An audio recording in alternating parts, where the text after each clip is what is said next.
The hour of 12 noon having arrived, the House will come to order. Members will please take their seats. The Sergeant at Arms will close the doors of the House.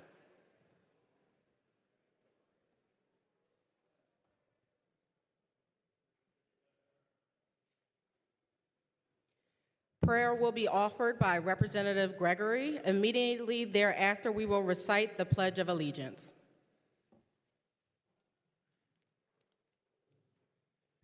Members and guests will please rise as able.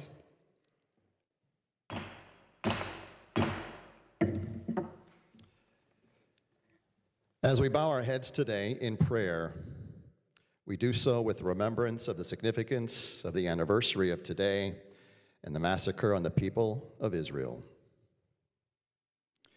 Dear Heavenly Father, let us begin each and every day recognizing that simply opening our eyes this morning tells us that you are with us and that we are blessed. Thank you, Father, for each and every blessing you bestow upon us today. And some days we know that you will challenge us more than others. If that day is today, so be it. We meet each challenge you put before us, knowing that your hand is guiding us very much through with love and understanding of our frailties.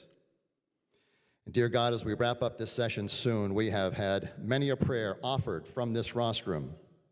You have heard all of us, you have guided all of us, and you have sustained all of us. Oh, Heavenly Father, we glorify you as you have lifted us up in your name to do so much good for the people of our districts. Lord, we are also so close now to another important day in our nation's history, and I beg of you peace and serenity for all who are challenged by the tone and tenor of our times. I ask that you please keep my colleagues safe. Please keep our law enforcement safe. Please keep our men and women in harm's way safe. And dear Lord, as I speak for this body to you today, please know that I also ask for your love and understanding for those struggling in addiction today. Please help lead them and their families from the throes of this horrible disease. And with that on my heart today, dear Lord, I offer the serenity prayer. Join with me. God, grant me the serenity to accept the things I cannot change, the courage to change the things I can, and the wisdom to know the difference. And I close with the step 3 prayer. God, I offer myself to thee to build with me and to do with me as thou wilt. Relieve me of the bondage of self, that I may better do thy will. Take away my difficulties, that victory over them may bear witness to those I would help of thy power, thy love, and thy way of life. May I do thy will always. And all God's people said, amen. I pledge allegiance.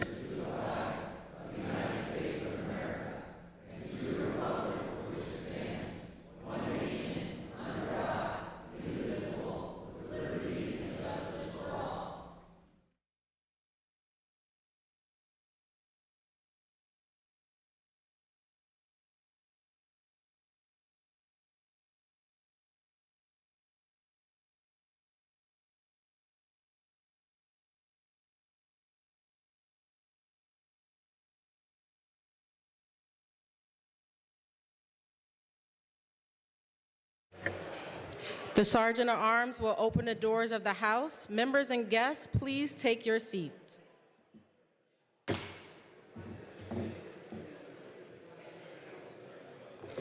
Without objection, the approval of the Journal of Wednesday, October 2nd, 2024 will be postponed until printed. The following journal is in print and without objection will be approved Monday, April 15th, 2024.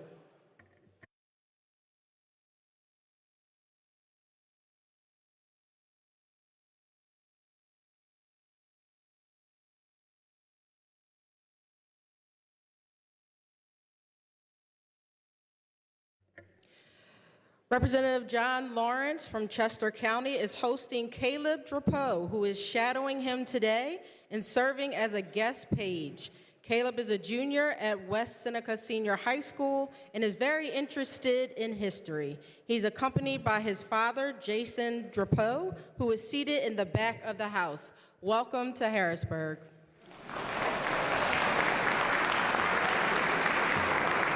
Will the guests please rise?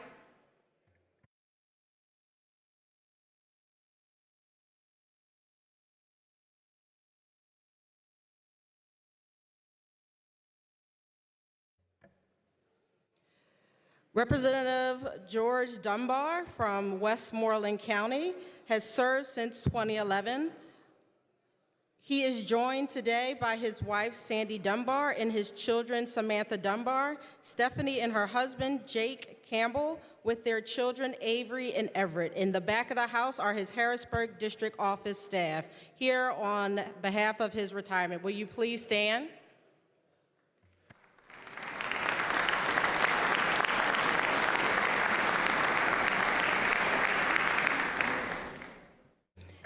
And the chair welcomes the Senate Pro Tem, Kim Ward.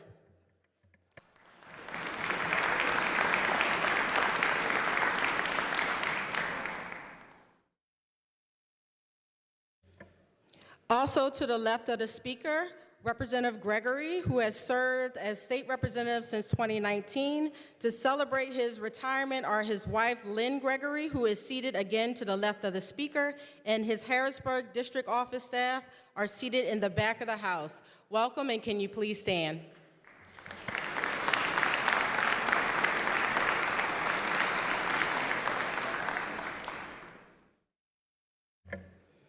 Also seated to the left, Representative Sturla, who has been serving Lancaster County since 1991, is here to celebrate with him today are his wife, Tracy Horst Sturla, and his daughter, Kate Kuhn. Welcome, and please stand.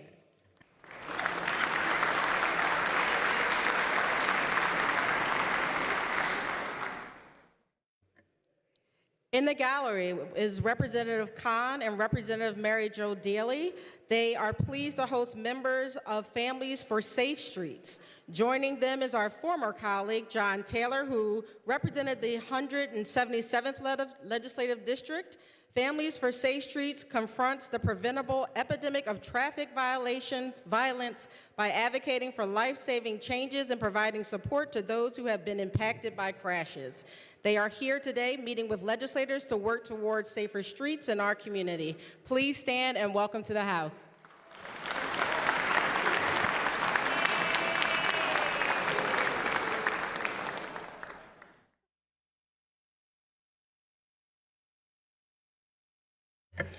Are there requests for leaves of absence? The chair recognizes the majority whip, who indicates that there are no requests for leave. Are there leaves of absence? The chair recognizes the minority whip, who indicates that there are no requests for leave. The chair is about to take the master roll. Will the members please proceed to vote?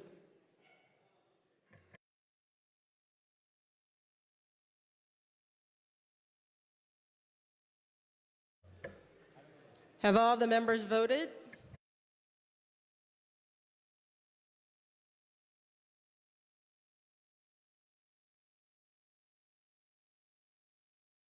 Have all the members voted?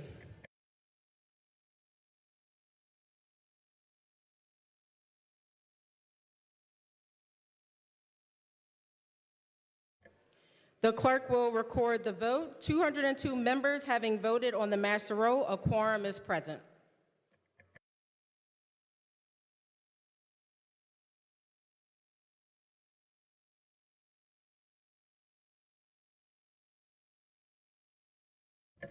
The House will come to order.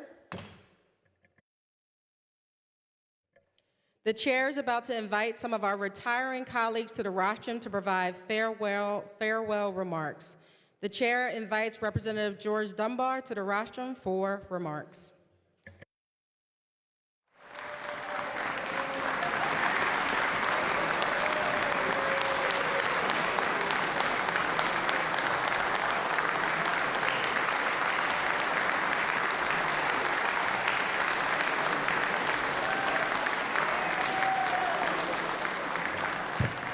Thank you all. Thank you, Madam Speaker. Normally, during retirement speeches, a lot of the members try and share some bit of wisdom with the members. It's obvious that I have always been somewhat challenged in this arena, but I will share a brief story. When I first started sitting way back in the back of the house here, I was sitting on the House floor with the Westmoreland delegation. And instead of doing our work, we were doing what we normally do, staring at the walls. And Representative Reese decided that we were going to pick out everybody who looks on a hypothesis what everybody looks like. And he decided this guy up here in the blue and gold, the Army-looking guy, was him. That was Mike Reese, because he's the most physically fit and the best-looking guy up there, so that has to be him. And then the guy right over my shoulder here in the black holding out a hat, they decided that was Representative Saccone because he's preaching and nobody's listening. And everybody who knows Representative Saccone knows how true that is.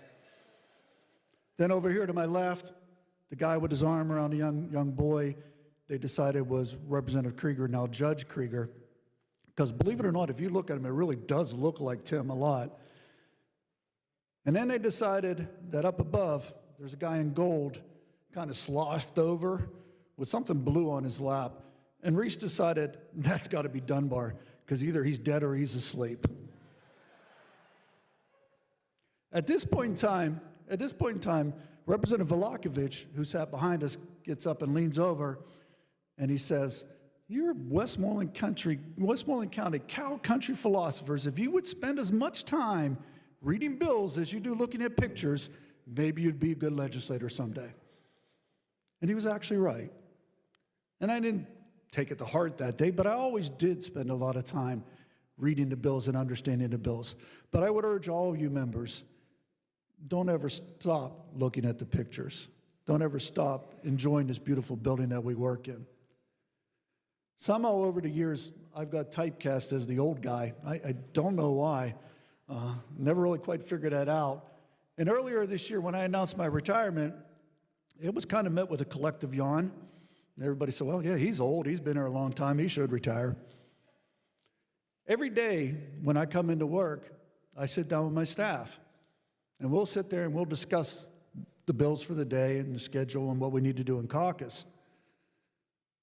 But we also discuss any current events, too. So 2 days after I announced my retirement, I said to them, hey, Steve Kinsey announced his retirement today. And they were like shocked. Oh my God, Steve Kinsey, he's so young. He's been here, he's so much more. And I looked and I said, Kinsey's older than me. For the record, I am 64 years old. And Peter, Drew, Jesse, all you guys that have let me hit from the senior tees for years, thank you for being suckers. I appreciate that. But that is certainly something I will miss, golfing with a lot of you guys as well. There's a lot of things I won't miss along those lines. I won't miss Topper calling me pappy, grandpa, old man, whatever the word of the day is. I won't miss that. I won't miss Ray Whitaker's soulful tones telling us recess for the House has been extended for 15 minutes. Won't miss that. I won't miss the countless drives across the turnpike. Apparently, I am somewhat an aggressive driver. I didn't really realize that. I thought we had a lot of friendly truck drivers in Pennsylvania who are always waving at me. My wife tells me they are not waving at you. I won't miss those items, but there are a few items that I will miss, a lot of items I will miss. A few that I would like to give a special shout out to, all my colleagues, all that we worked on both sides of the aisle. I certainly will miss you. Always will miss my Southwest delegation. Thank you for all your help over the years. My Westmoreland County delegation, thank you as well. We will miss you. Attendees of Club Dunbar. Richie Lefevre calls our little get-togethers Club Dunbar. All of you that have attended, you know who you are, and you know what Club Dunbar is. And I thank you for supplementing my income over the years and helping pay for my kids' college. I also want to recognize the Republican caucus, which leads me into thank yous. The Republican caucus, really, I cannot thank you all enough. The honor of a lifetime, twice being elected chairman of the caucus. I cannot tell you how that fills my heart. I really tried to live up to the respect and earn those votes that you gave me. Thank you. Thank you so much. I also want to thank Senator Ward at PPT, because I could unequivocally state The only reason I ever stepped foot in this building was because of her and Chad Weaver. She could see the politician and look past the boring accountant. And I appreciate that, Kim. I also appreciate the fact, as a father of 4 daughters, that you, as well as Speaker McClinton, have shown my girls that anything's attainable. So thank you, Kim. And thank you for being here as well. To my fellow leaders, again, thank you. I've enjoyed it immensely, and I have the utmost respect for each of you. We've worked well as a team, and I've enjoyed it very much. To my mentors, Representative Krieger, Representative Harhart, and Representative Reese, Mike, gone, not forgotten. You showed me the way, and you also, Julie, who sat beside me, was my road buddy, and that person you sit next to always has a special place. They always keep you in line. So to my road buddies since then, Zach, my little freshman, thank you. Thank you for hauling me out of that ditch on Interstate 80. I've never forgotten that. And Martina, who for the last 4 years has been taking care of me down here. I always tell Martina, you're a star, do not be scared to shine.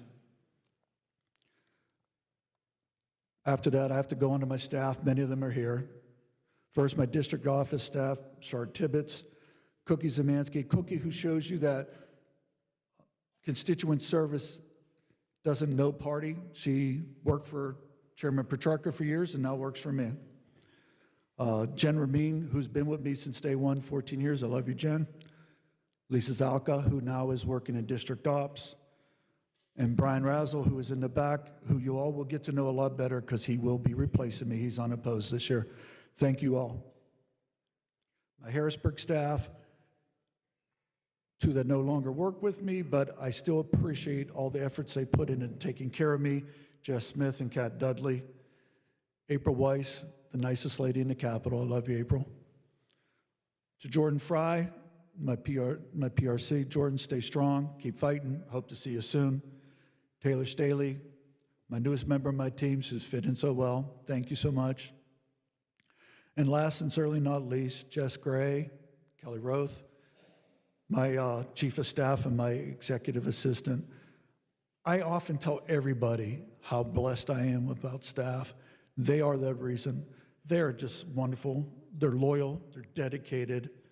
They're completely professional, and they have made the last 4 years a true joy. I will miss them most. Thank you, ladies. And of course, my family. My dad, who's 93, who I hope is watching PCN, maybe if they thought it was worthy of putting it on. Dad is Channel 100. Hope you see that. I love you, Pops. My family, they always say, blessed is he amongst women. I am extremely blessed with 4 daughters. Some of them are here. My daughter, Stephanie, the oldest, the matriarch of the sisters, who is a public school educator for over a decade now, working in administration. Very proud of her. She's here with her husband, Jake, and my 2 pride and joy, my granddaughter, Avery, my grandson, Everett. Avery is truly a princess. She calls this place Poppy's Castle. Well, think about it. Where else, if she's a princess, her grandfather better work in a castle. So it makes perfect sense. My other daughter, Erin, who is home with my brand new grandson, Luca. Erin is a construction engineer from Mascaro in Pittsburgh. So proud of the fact that she's a woman excelling in a male-dominated field. My daughter, number 3, Alex Joy, who is also a public school educator, has open house, as well as she's celebrating her 1-month anniversary today. And last and certainly not least, my baby, Samantha, who, like her father, is a CPA in Richmond. I love you all. Lastly, of course, is my wife of 38 years, Sandy. What do you say to somebody who's been put up with me for close to 40 years? I've heard the Majority Appropriations Chair several times reference popular singing groups to get quotes. I heard him use Wu-Tang Clan, Jay-Z. Who else did we miss? Kendrick Lamar, I've heard. I'm old school, and anybody who's ever driven in my car, or in my golf cart for that matter, knows I listen to 70s on 7. And so I can't use any of those to talk about my wife, but I will use Barry White, otherwise known as the Walrus of Love, to explain my wife. Cindy, you are my first, you are my last, and you are my everything. I love you. Look forward to 40 more years.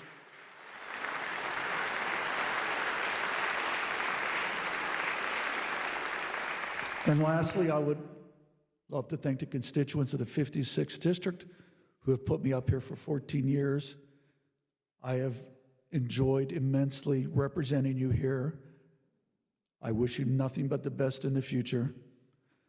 Thank you for putting me here. God bless you, and God bless you all. Thank you.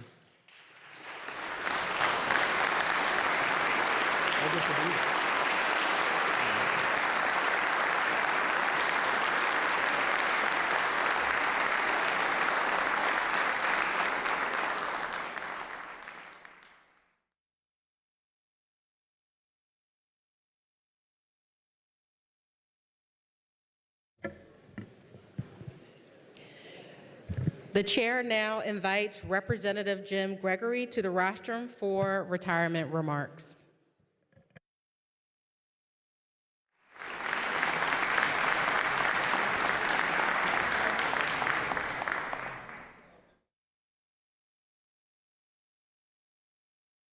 Hello, everybody. Thank you for the opportunity to share a few words with you today. As an old TV guy, I'm going to go with a script. I got to give kudos to George for going off the cuff. Really nice job. Let's give George another round of applause. Great job, George.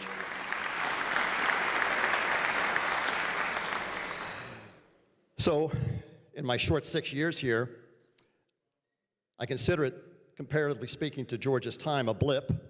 Some members came to me and said, hey, we're going to come hear you speak today. And I was feeling very good about that until I realized that George was also speaking today. And I suspect that maybe I was just plan B.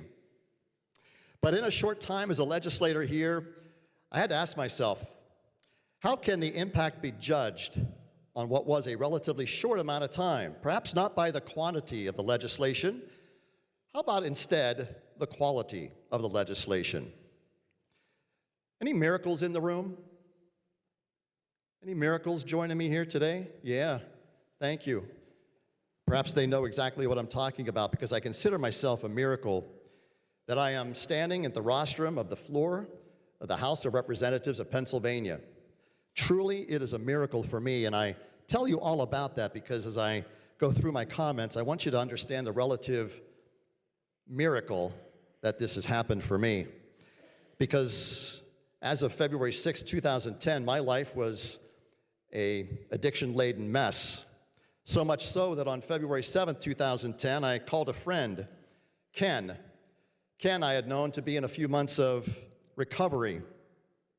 And in that trouble, I realized desperation. I said to Ken, Ken, I need help. And he said, are you ready to quit drinking today? And I said, yes. And here I stand, a miracle. 15 years later, it's the last time I picked up. And I'm so happy about that. Thank you. And I only tell you that because as I stand here, I want you to know that there are so many worse things in life than losing an election. And when I say that, you know I mean it. I've had to conquer some pretty long odds. It's why I tell you that the quality of my legislation to promote long-term recovery means so much to me. And it means so much to the hundreds and hundreds of thousands of residents of the Commonwealth. Every day, there have been some tough days that I have served in this great hall. I've been grateful for the opportunity to just know that for me, recovery worked. Because without my 12-step program, my friend Bill W., I would not be here and I would still be lost in desperation or worse. Because on February 7th, I learned what the gift of desperation is. Yes, desperation can be a gift. Gratitude is also a gift. It's a tool I use every day when I'm feeling a little bit sketchy. I offer it as a tool for you when something perhaps doesn't go your way in this great hall, because I can tell you today I have a choice to make, and I choose gratitude every time. And while that sounds wonderful, and it is, it also doesn't mean that I have not been frustrated at times in this position. When I remind myself of that, God reminds me that there is a plan. Thy will, not my will, be done. It is why I leave here with no regrets, no anger, no resentments towards anyone. My goodness, how is that possible? A perfect example, though, of frustration is why we perhaps could have done a better job of more fulsome action on some of my core priorities, certainly addiction and recovery, but particularly the 2-year window for survivors of childhood sexual abuse.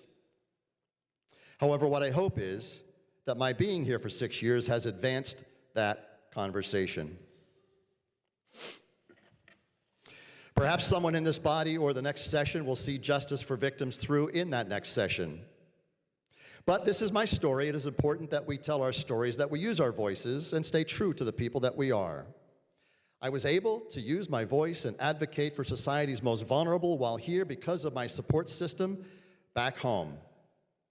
Most importantly, my wife, Lynn. She serves as my confidant, my partner, my guide. Our relationship has evolved in the 3 terms I've been in the legislature since she married me in 2019, despite having witnessed me in legislator mode at many times at a parade, a fire department banquet, a bridge ceremony, an impromptu conversation at a grocery store or a restaurant. Now, Lynn has developed this habit of shaking her head and saying, "Oh, Jimmy." And it's a habit picked up by the rest of my support system back in Blair County.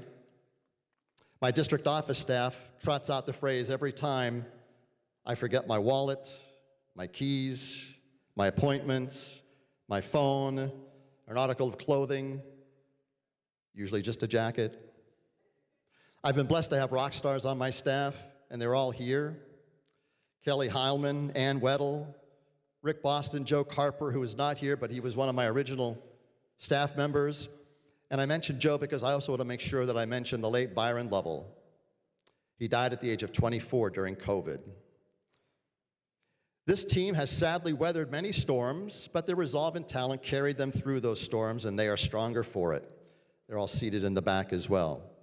This team provides an exceptionally high level of constituent services, much to the benefit of everyone living in the 80th District, as well as some of those in the 79th District that Lou passes on to me.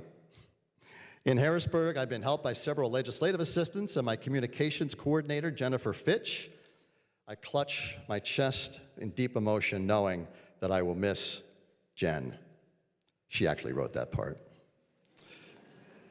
Jen says emphatically that she'll miss my time here, but she will not miss my middle-of-the-night phone text messages. I have done that. Middle-of-the-night phone text messages. Yes, indeed.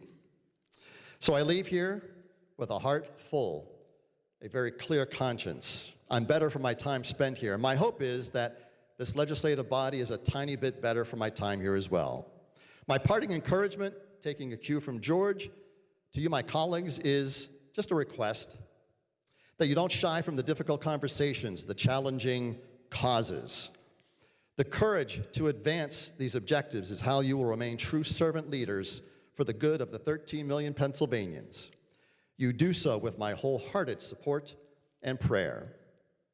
I thank you. I thank the people of the 80th District who have sent me here to serve them, and I thank this great Commonwealth. Thank you for your time today. God bless and be well.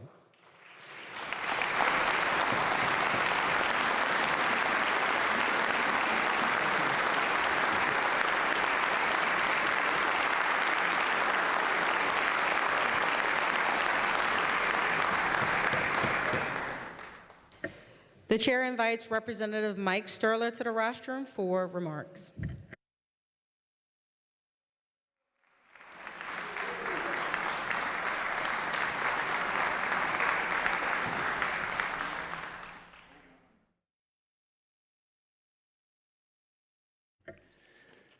Thank you. You know, I was starting to put together some remarks, and I started out with all the people I wanted to thank. And after I filled out about 4 sheets of paper, I realized that if I started down that road after 34 years, it would be likely that at some point in time the music would come on and somebody would come and sort of gently ease me off the podium. So I'm going to try and not actually mention anyone by name, because otherwise I will surely leave out a lot of people that I feel are really important to me. You know, I never intended to be a state representative. I went to college and got a degree in architecture, and when I graduated, I knew that I knew how to design, but I also knew that I did not know how to build. And so, being the idiot that I am, I started a construction company so that I could self-teach myself how to build, so I could be a better architect, so that eventually that's what I would do. And I had the opportunity to run for the state house, and I thought, what a great way to get out of my construction business. I'll get a little name recognition, and a couple years from now, I'll become a famous architect. And even today, when I speak to school groups, I say to the kids, someday when I grow up, I want to be an architect. And they all kind of look at me like, okay, the guy really is that old. So I do want to say that soon after I got here, I probably gained, with the first couple of years, maybe another 40 pounds. I hope that I can lose some of that once I leave here. If not, or if I do and I get hungry, I know that I can always wander onto 2nd Street in the evening and crash one of your fundraisers or dinners or something like that, and you can always get a good meal around here. I want to thank my family first. My daughter, Kate, is here. The day I got sworn in, I held her in my arms. She was about 8.5 months old, and took the oath of office. And so it's really fitting that she's here today, so thank you. She works for the World Wildlife Fund and just got back from a trip to Ecuador and then drove from Washington, D.C. up here, so thank you for doing all that.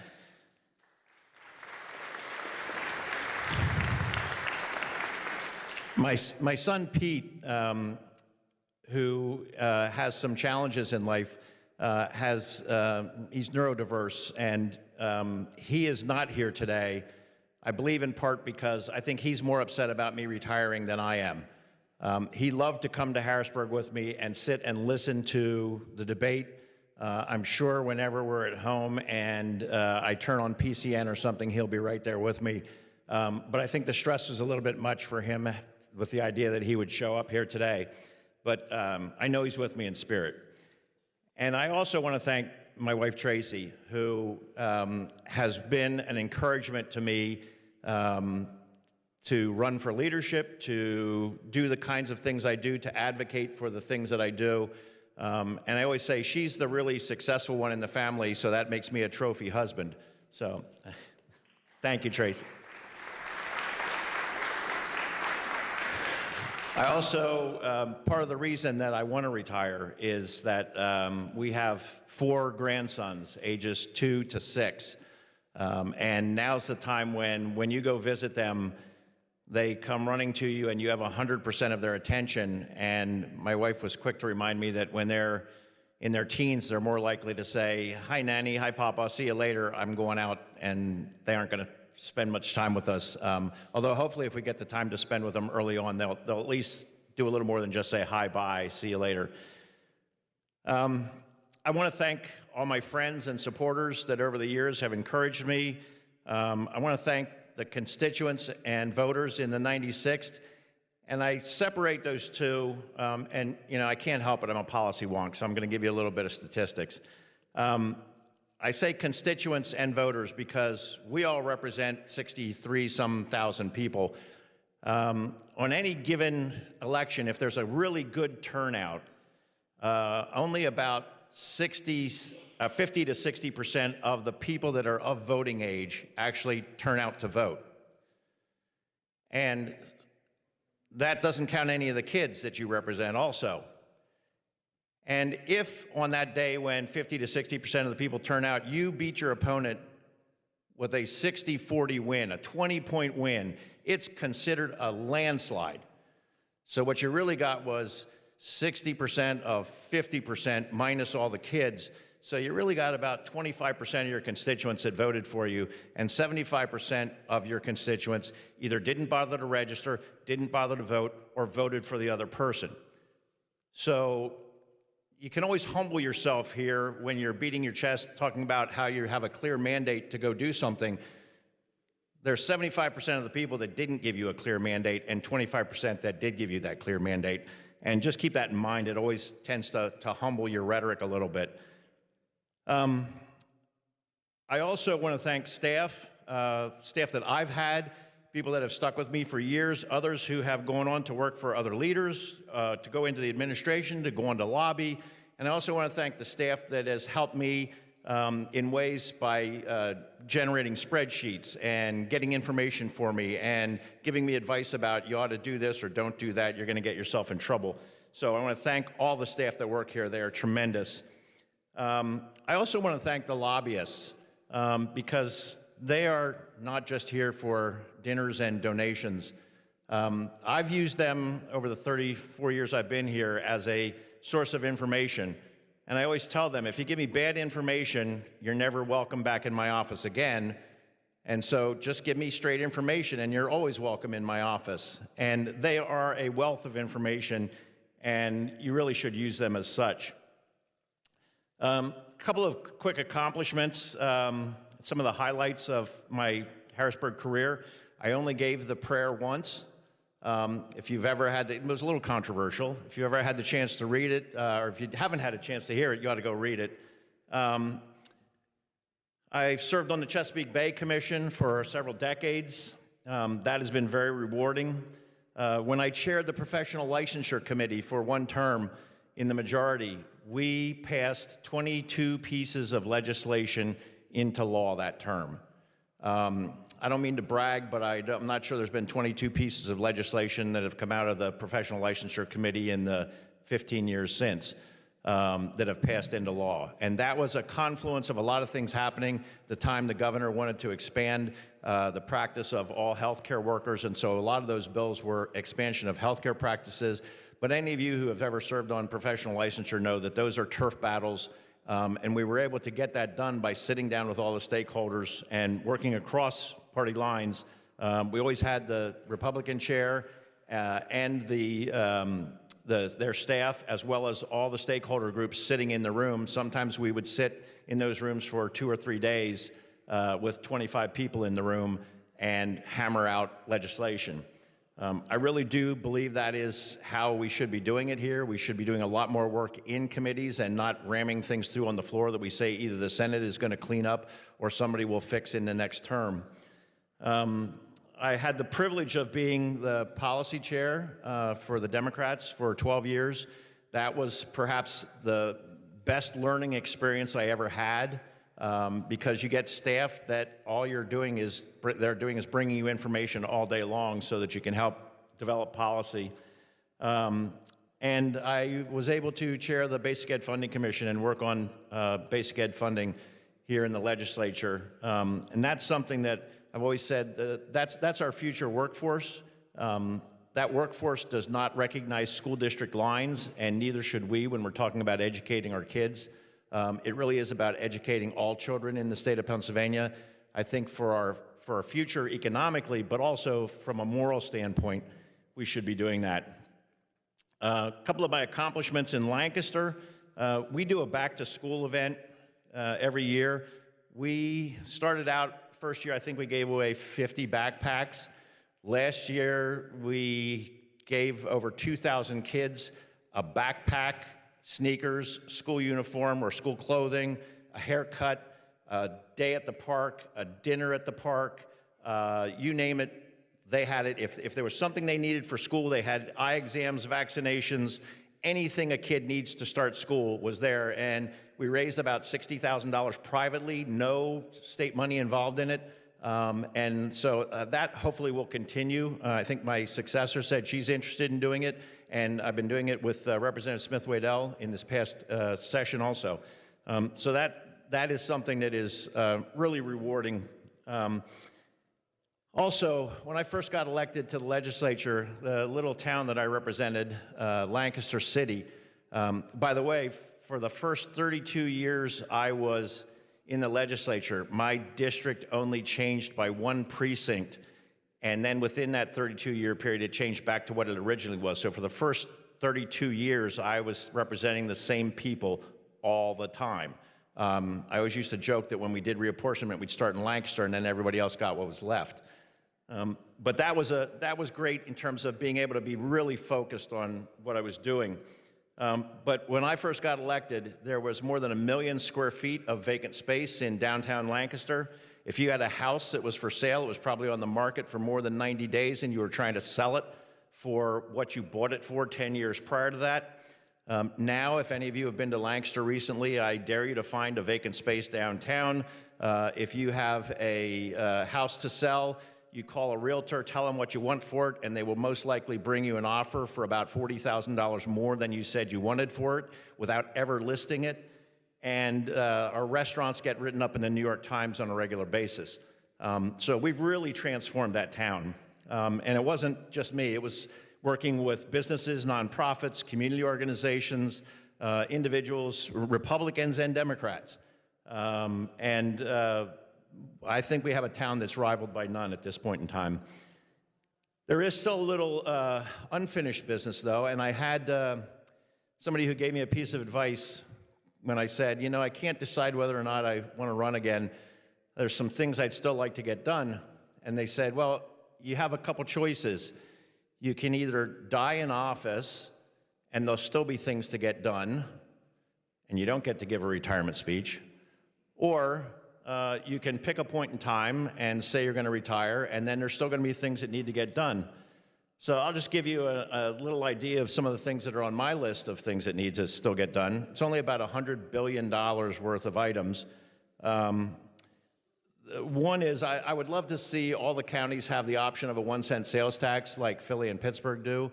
That would do a whole lot for municipalities throughout the state in terms of solving their budget issues.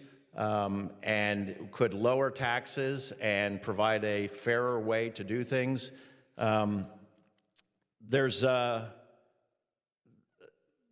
We have an abundance of water in the state of Pennsylvania.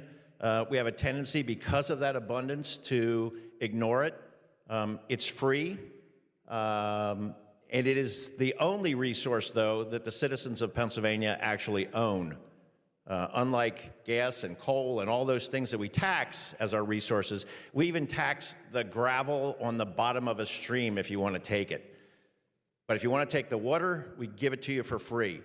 And just to give you an idea of the magnitude of what we do for free, if you don't count municipal water systems, we give away between 8 and 9 billion gallons of water every day in the state of Pennsylvania. And that's just to people who take more than 10,000 gallons a day for more than 30 days. So go west of the Mississippi and see whether somebody will give you 9 billion gallons of water a day for free. I dare you. And we, because we have a lot, just say, yes, let's give it away. You can tax it at an extremely nominal rate and generate a boatload of money to help clean the water of Pennsylvania that belongs to all of us. Housing, we obviously know, all of us, is a crisis in the state of Pennsylvania. I think we need to have increased density and do it where the jobs are. This is a supply and demand crisis. There are parts of this state where, you know, housing is a dime a dozen. There are other parts of this state, like I just described in my town, where you can't buy it fast enough. Give the private sector the tools to do that. That in itself is $80 billion of the $100 billion that I just described. We aren't going to put $80 billion worth of government money into it, but certainly you can give them the incentives to do that. And then, of course, there's the education issue. We did the first portion of that this year, planted the flag in the ground, but there's still another 7 to 10 years worth of funding that needs to get done there for the students of Pennsylvania. I'd love to regale you with some other interesting facts, like the fact that of the 41 states that have a personal income tax, we're the 40th lowest. So when somebody says, oh my gosh, taxes in Pennsylvania are so high, it's not your personal income tax from your state.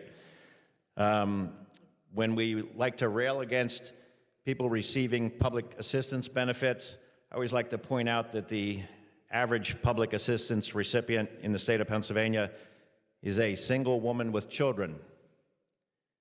She happens to be white, and she happens to live in rural Pennsylvania.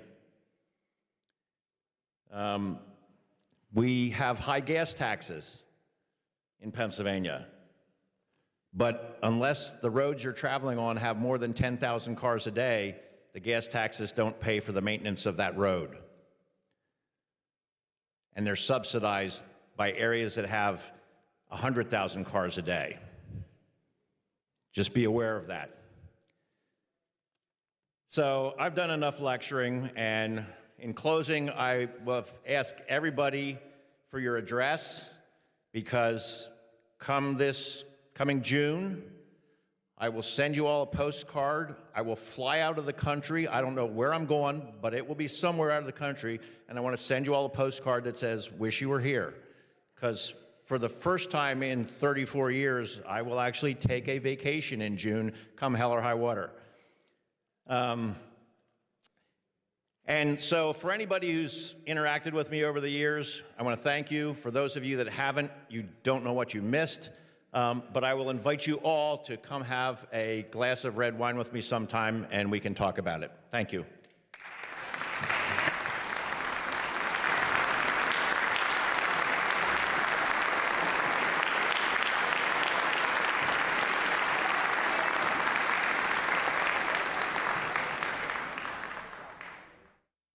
The chair will refer the following bills, which the clerk will read. Referrals, October 4th, 2024. House Resolution 553, House Resolution 557, both to appropriations. House Bill 2617, Children and Youth. House Bill 2616, Consumer Protection, Technology and Utilities. House Resolution 555 to Transportation. House Resolution 550, House Resolution 551, both to Veterans Affairs and Emergency Preparedness. Referrals, October 7th, 2024. House Bill 2621, House Bill 2622, both to Aging and Older Adult Services. House Bill 2618, Insurance. House Bill 2619, House Resolution 556, both to Labor and Industry. House Resolution 552, Professional Licensure. House Resolution 554, State Government. House Bill 2620, House Bill 2623, both to Transportation. And House Resolution 558, to the uncontested calendar under Rule 35.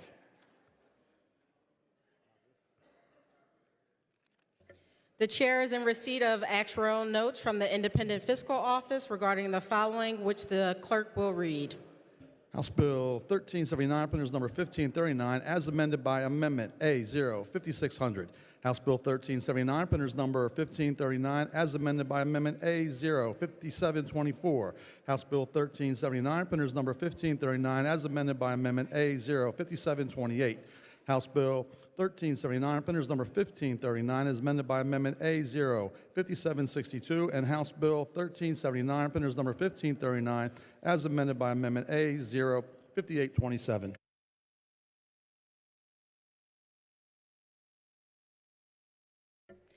The chair recognizes the Rep. Schweier, Chair of the Committee on Education, who reports the following bills.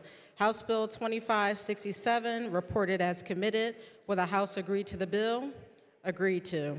House Bill 2581, reported as committed. Will the House agree to the bill? Agreed to. The chair recognizes the Rep. Schweier, Chair of the Committee on Education, who reports the following resolutions. House Resolution 318, reported as committed. Will the House agree to the report? Agreed to.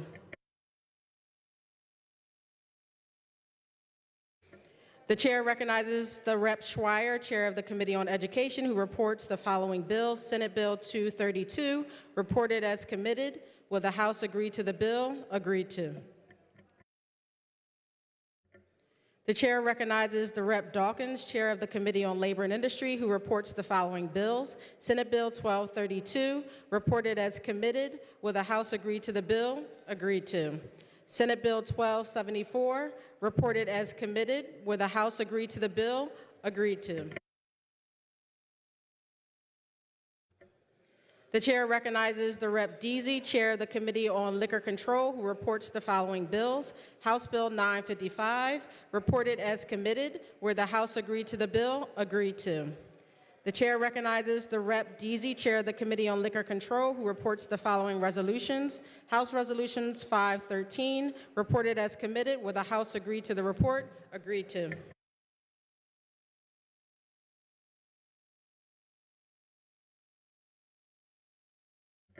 The chair recognizes the Rep. Solomon, Chair of the Committee on Veteran Affairs and Emergency Preparedness, who reports the following bills. Senate Bill 1160, reported as committed. Will the House agree to the bill? Agreed to. The chair recognizes the Rep. Solomon, Chair of the Committee on Veteran Affairs and Emergency Preparedness, who reports the following resolutions. House Resolution 526, reported as committed. Will the House agree to the report? Agreed to. House Resolution 540, reported as committed. Will the House agree to the report? Agreed to. House Resolution 554, reported as committed. Will the House agree to the report? Agreed to. House Resolution 548, reported as committed. Will the House agree to the report? Agreed to. The chair recognizes the Rep. Matsey, Chair of the Committee on Consumer Protection, Technology, and Utilities, who reports the following bills. Senate Bill 155, reported as committed. Will the House agree to the bill? Agreed to. Senate Bill 1237, reported as committed. Will the House agree to the bill? Agreed to. The chair recognizes the Rep. Matsey, Chair of the Committee on Consumer Protection, Technology, and Utilities, who reports the following resolutions. House Resolution 389, reported as committed. Will the House agree to the report? Agreed to. The chair recognizes the Rep. Nelson, Chair of the Committee on Transportation, who reports the following bills. House Bill 1043, reported as committed. Will the House agree to the bill? Agreed to. House Bill 1436, reported as committed. Will the House agree to the bill? Agreed to. House Bill 1613, reported as committed. Will the House agree to the bill? Agreed to. House Bill 2218, reported as committed. Will the House agree to the bill? Agreed to. The chair recognizes the Rep. Nielsen, Chair of the Committee on Transportation, who reports the following resolution. House Resolution 555, reported as committed. Will the House agree to the report? Agreed to.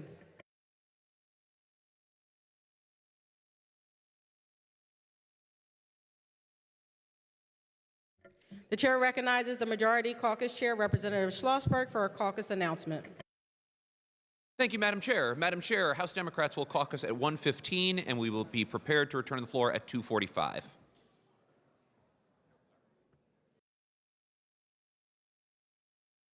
The chair recognizes the Minority Caucus Chair, Representative Dunbar, for a caucus announcement. Oh. My apologies, Representative Delosier. Thank you, Madam Speaker. The Republicans will caucus 1:15 to 2:45. Thank you, Madam Speaker.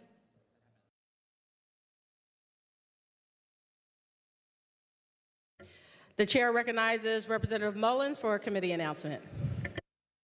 Thank you, Madam Speaker. The Appropriations Committee will meet immediately in the Majority Caucus Room. The Appropriations Committee will be meeting immediately. Thank you, Madam Speaker. The House stands in recess until 2:45 unless sooner recalled by the Speaker.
The hour of 3 p.m. having arrived, the House will come to order. Members, please take your seats.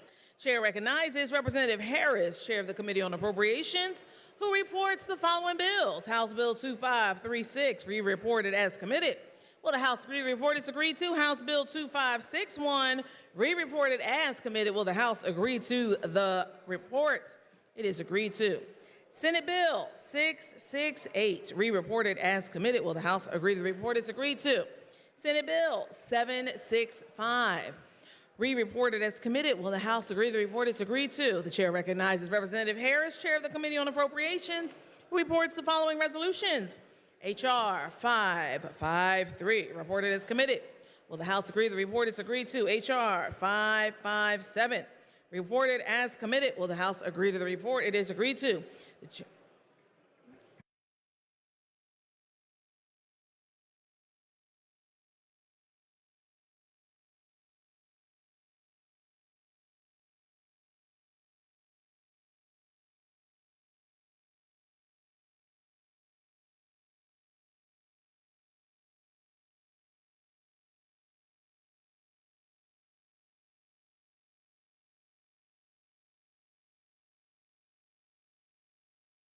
The chair recognizes the majority leader who calls up House Bill 2561, printer's number 3611 on page 1 of Supplemental Calendar A.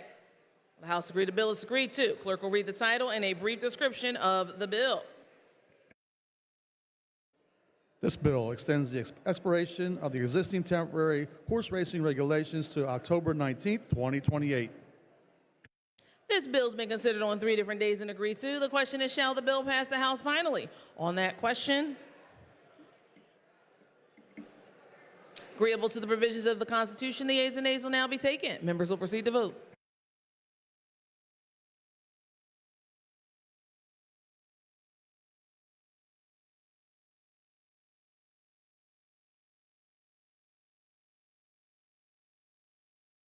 Have all the members voted? Have all the members voted?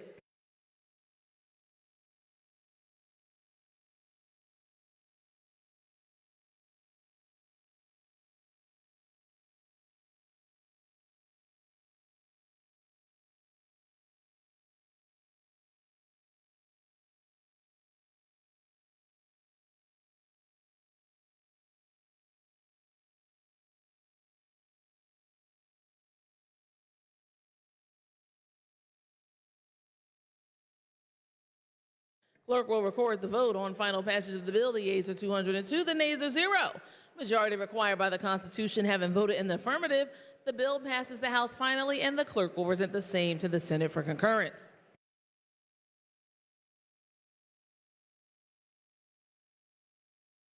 The chair recognizes the majority leader who calls up House Resolution 358, printer's number 2798 on page 7 of today's House calendar. The clerk will read a summary of the resolution.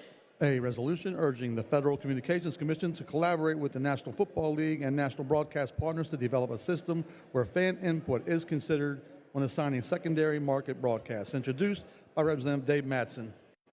Will the House agree to the resolution? Those in favor of the resolution will be voting aye. Those opposed will be voting no. Members will proceed to vote.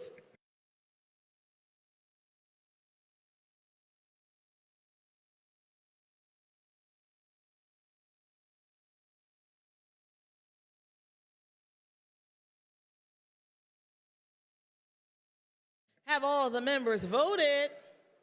Have all the members voted?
Clerk will record the vote on final passage of the resolution.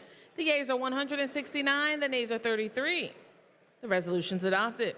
The chair recognizes the majority leader who calls up House Bill 2610, printer's number 3698 on page 6 of today's House calendar. Clerk will read a summary of the bill. This bill removes the requirement for interlock systems on cremation equipment. Well, the House agreed the bill is agreed to. The chair recognizes the majority leader who calls up Senate Bill 169, printer's number 0159 on page 3 of today's House calendar. Clerk will read a summary of the bill. This bill provides a dispositional review hearing must be held not less than every 3 months when a delinquent child has been committed to an institution and adds requirements a court must address at such hearing. Well, the House agreed the bill is agreed to. The chair recognizes the majority leader who calls up Senate Bill 170, printer's number 0160 on page 4 of today's House calendar. Clerk will read a summary of the bill. This bill reforms the expungement of juvenile records to allow more automatic expungement in some cases and for earlier expungements in others. Well, the House agreed the bill is agreed to. The chair recognizes the majority leader who calls up Senate Bill 840, printer's number 1676 on page 2 of today's House calendar. Clerk will read a summary of the bill. This bill establishes the Alzheimer's, Dementia, and Related Disorders Office and the Alzheimer's, Dementia, and Related Disorders Advisory Committee. Well, the House agreed the bill is agreed to. Chair recognizes the majority leader who calls up Senate Bill 1241, printer's number 1914 on page 3 of today's House calendar. The clerk will read a summary of the bill. This bill eliminates pre-examination education requirements for insurance producer licenses. Well, the House agreed the bill is agreed to.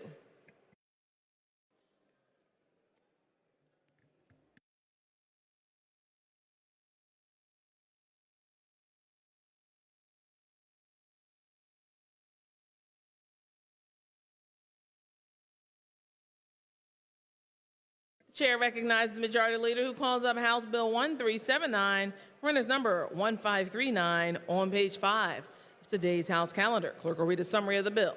This bill provides cost of living adjustments for municipal police officers and firefighters. Will the House agree to the bill? The chair rules the following amendment out of order for violating House Rule 20, A01962. The chair rules the following amendments out of order for violating House Rule 19A, which provides any amendment to any bill proposing any change relative to a public employee pension or retirement plan from being considered until an actuarial note prepared by an enrolled pension actuary is provided. A05697, A05700, A05901.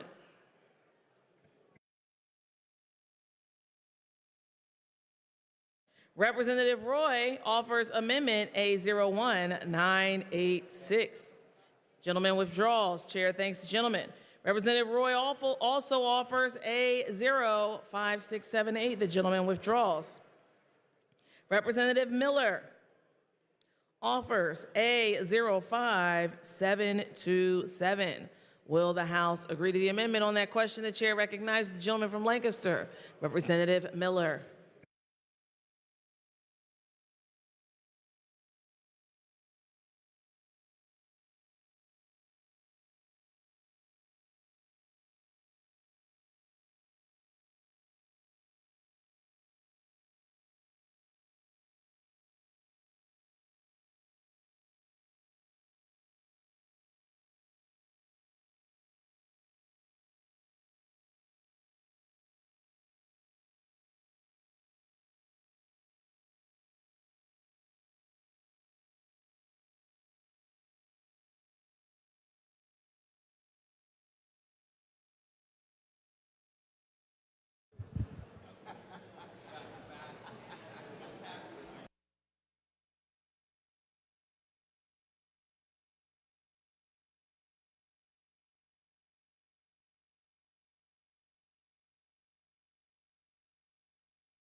On Amendment A05727, will the House agree to the amendment? The chair recognizes the maker of the amendment, Representative Miller. Thank you, Madam Speaker. I rise to offer Amendment A05727. It's a relatively simple amendment. The underlying bill seeks to grant a COLA for retired municipal police officers and firefighters. This amendment won't change that. However, the underlying bill does not provide any additional funding to municipalities to help them pay for the increased burden on their municipal pension systems. In fact, according to the IFO, House Bill 1379 would create an unfunded actuarial accrued liability of $320.4 million. Madam Speaker, at a time when our local municipalities are struggling to provide necessary services to their constituents, to add an additional unfunded mandate on them will increase the pressure on our local officials to raise taxes on their constituents to pay for these increases to retirees. We each received the IFO note, and it needs to be reiterated that the IFO states the likelihood that certain municipal systems will experience funding gaps necessitating the need to increase funding, likely through employer contributions to the fund shortfall, will likely increase the need for employer contributions to fund the shortfall. Again, where do municipalities get their funding? The taxpayer. The Auditor General confirms that there will be expected reduction in revenues available for the General Municipal Pensions System State Aid Program. If the state aid program has less funds, the only place to get them is on the backs of taxpayers. Madam Speaker, as the IFO and the Auditor General comments demonstrate, this bill will create unfunded liabilities, and these liabilities will have to be borne by the taxpayers of these municipalities. To fix this, my amendment would authorize the prepayment of the funding liability to provide a COLA for municipal police and firefighters. This will pay the obligation up front. It will avoid the additional costs associated with the obligation, and it will have the further benefit of preventing property tax increases on the constituents in municipalities all across the Commonwealth. I urge a yes vote on Amendment A05727. Thank you. Chair thanks the gentleman. On that question, the chair recognizes the maker of the bill, the gentleman from Montgomery County, Representative Malagiri. Thank you, Madam Speaker. Madam Speaker, I appreciate the good gentleman's amendment, and I appreciate the debate we had in committee as well on that. At this point, it is not an agreed-to amendment. I'd ask for a no vote. Thank you, Madam Speaker. Those in favor of the amendment will be voting aye. Those opposed will be voting no. Members will proceed to vote.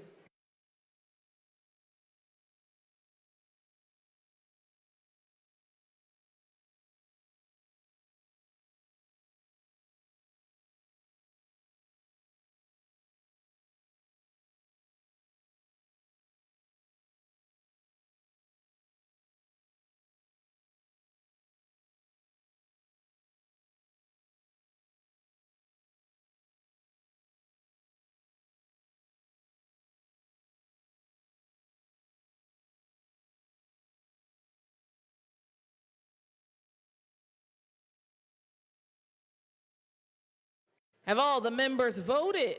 Have all the members voted?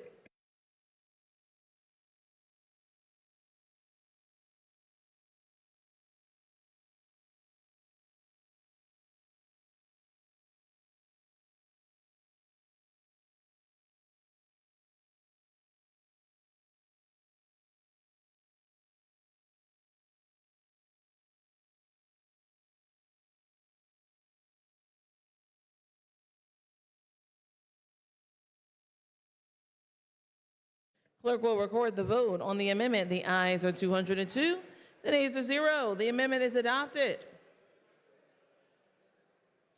Representative Schimmel offers amendment A05827.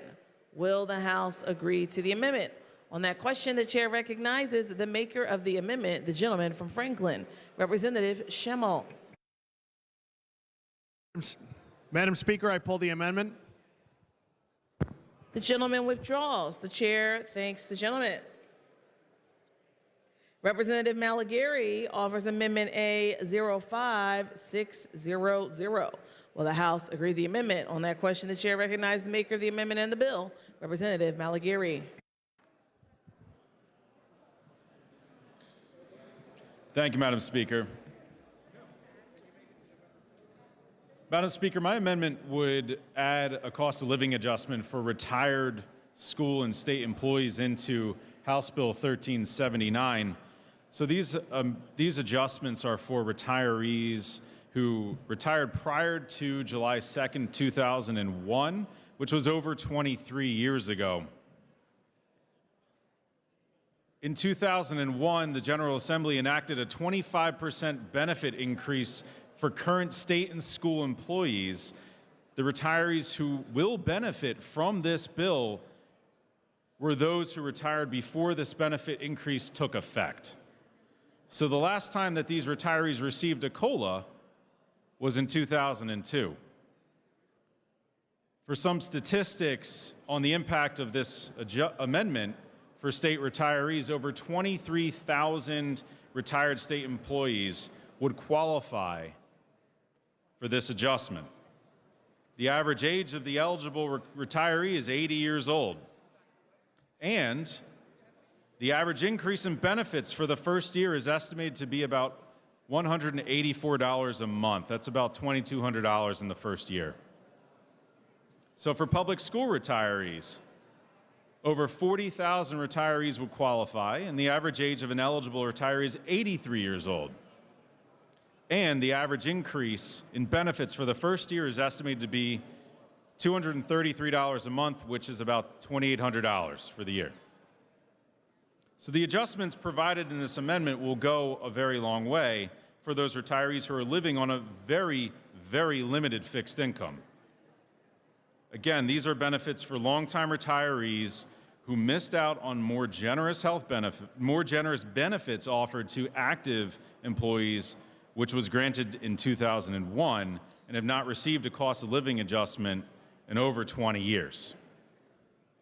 The amendment already passed this House on a bipartisan basis last year, when over 2/3 of the chamber approved House Bill 1416.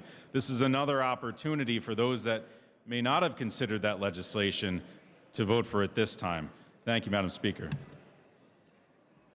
Chair thanks the gentleman. On that question, chair recognizes the gentleman from Crawford, Representative Roy.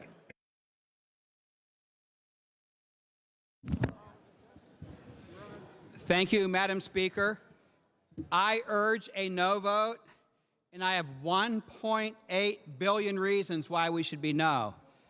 The cost of this is $1.8 billion. That's the cost to the taxpayers. SERS and PSERS already have a $60 billion unfunded liability. $60 billion of pension payments that are due to retirees and future retirees, and we don't have the money to actually make those payments.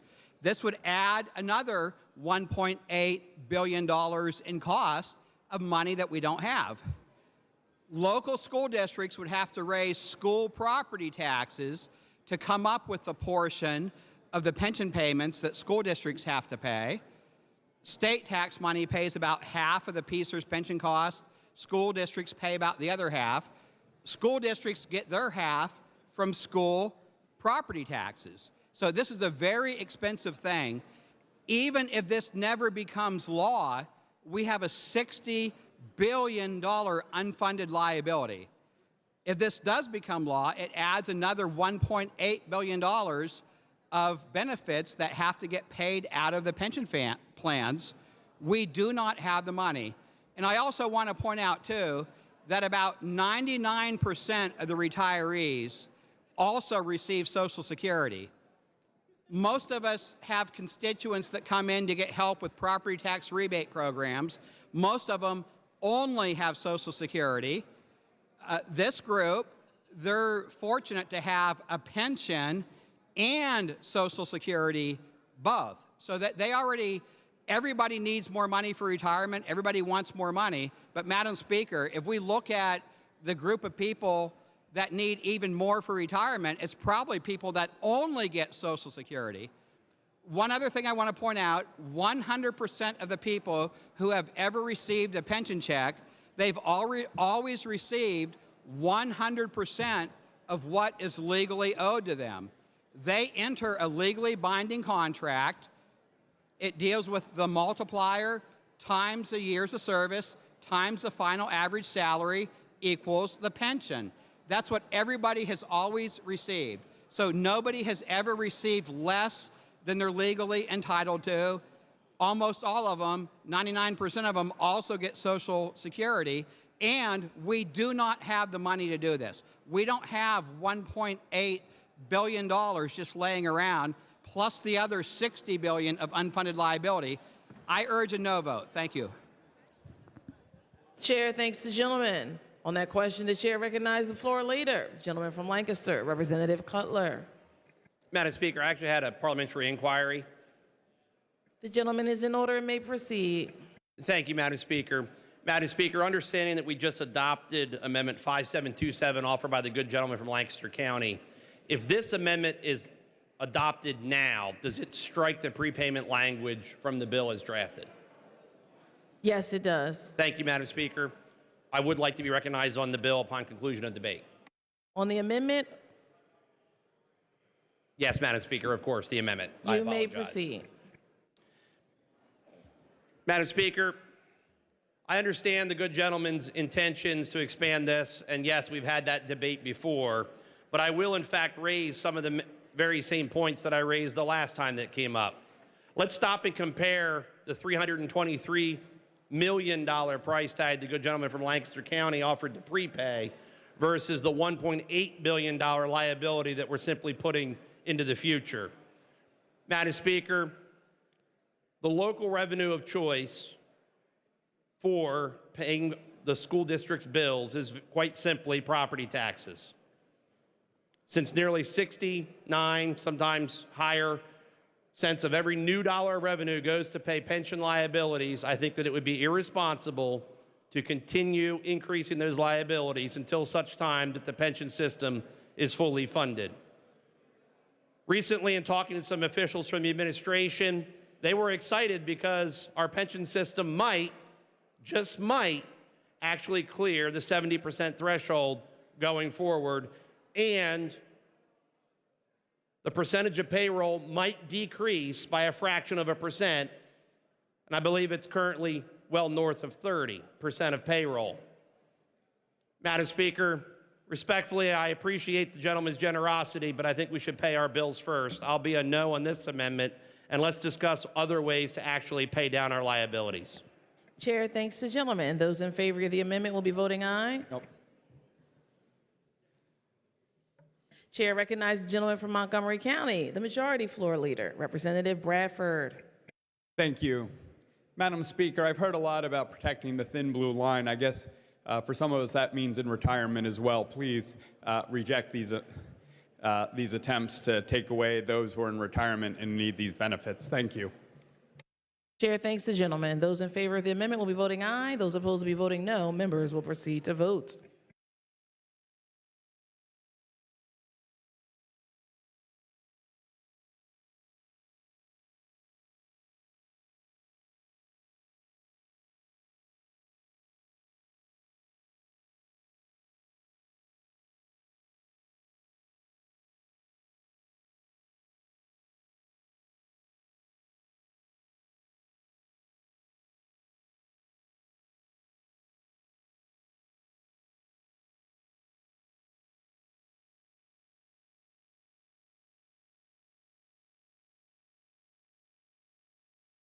Have all the members voted?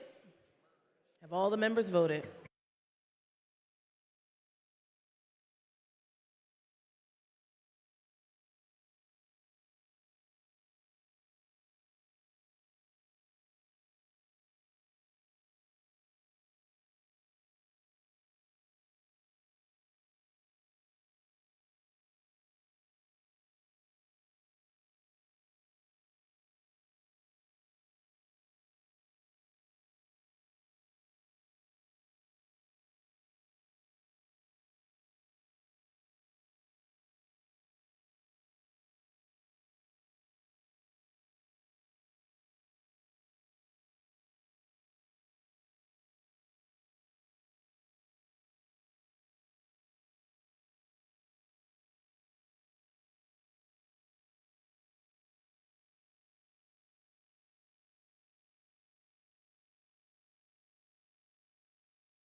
Clerk will record the vote on the amendment. The ayes are 135, the nays are 67.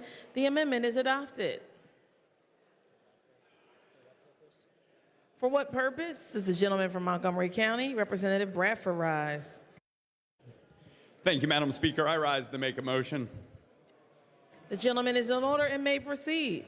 Madam Speaker, I make a motion to table all remaining amendments to House Bill 1379. Representative Bradford moves that all remaining amendments be laid on the table. On that question, members are reminded the motion to lay on the table is debatable by the leaders, the maker of the motion, the maker of amendments under consideration, and the prime sponsor of the bill under consideration. On the motion, the chair recognizes the gentleman from Lancaster, Representative Cutler. Thank you, Madam Speaker. Normally, I'd be surprised, but I am not. This is a normal path. But I'd simply remind the members that one of the amendments that is in fact included in the tabling is the good gentleman from Lancaster's amendment to this amendment, and it was just passed unanimously. So the last vote actively removed the payment of our bills, and now we're going to stop any further discussion on it. I think that's irresponsible, and I oppose the motion to table. Thank you, Madam Speaker. The chair thanks the gentleman. Those in favor of the motion will vote aye. Those opposed will vote nay. Members will proceed to vote.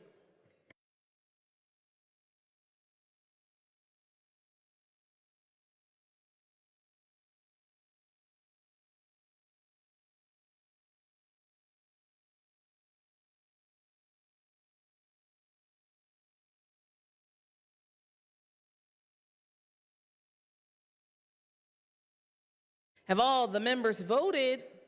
Have all the members voted?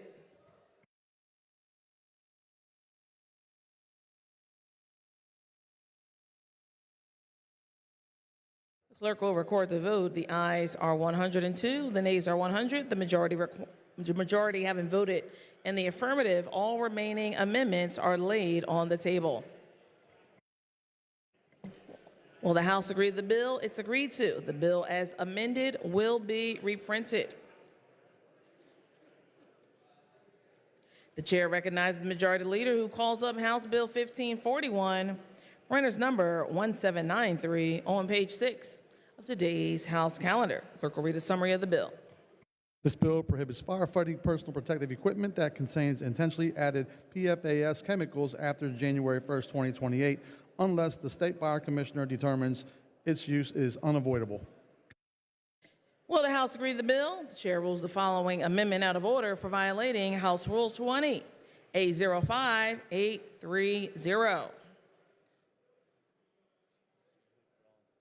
Gentleman withdraws. Chair thanks the gentleman. Will the House agree to the bill? It's agreed to. The chair recognizes the majority leader who calls up House Bill 2412, printer's number 3390, on page 5 of today's House calendar. Clerk will read a summary of the bill. This bill requires interagency cooperation to coordinate enforcement strategies on employee misclassifications. Will the House agree to the bill? The chair rules the following amendment out of order for violating House Rule 20, A05263.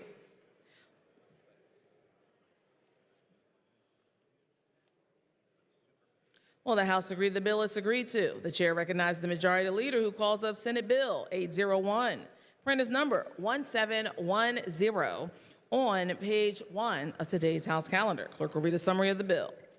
This bill requires schools to use structures literacy to support students learning to read in kindergarten through 3rd grade. Will the House agree to the bill? Representative Fleming offers amendment A05835. Will the House agree to the amendment? On that question, the chair recognizes the maker of the amendment, the gentleman from Dauphin, Representative Fleming.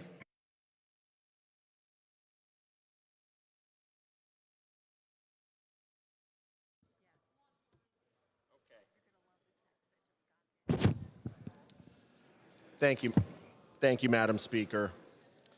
This amendment, A05835, adjusts certain timelines for publicizing the list of screeners and developing the list of evidence-based reading instruction curriculum, which are referenced in the underlying bill. It changes the language from participating school entity to service provider. It also removes language relating to reading deficiency and identification, school entity duties and reading intervention plan, parent notification, grants and funding, reporting and certain definitions, and updates the list of recipients for the Council's final report. Lastly, it simply corrects a drafting error in the school code by reformatting a paragraph which lists the provisions of law that are applicable to cyber charter schools. I ask my colleagues for an affirmative vote. Thank you so much, Mr. Speaker. The chair thanks the gentleman. Those in favor of the amendment will vote aye. Those opposed, no. Members will proceed to vote.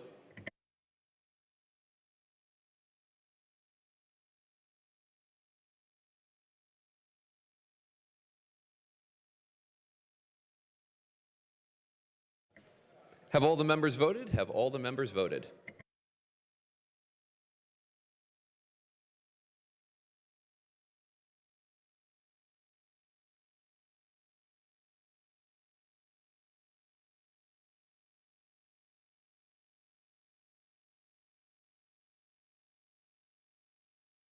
The clerk will record the vote. On the amendment, the ayes are 106, the nays are 96. The amendment is agreed to. Will the House agree to the bill? Agreed to. The bill as amended will be reprinted. The chair recognizes the majority leader who calls up Senate Bill 1080, printers number 1396 on page 2 of today's House calendar. The clerk will read a summary of the bill. This bill permits licensed practical nurses working for a hospice organization to make a pronouncement of death. Representative Stair offers Amendment A05625. Will the House agree to the amendment?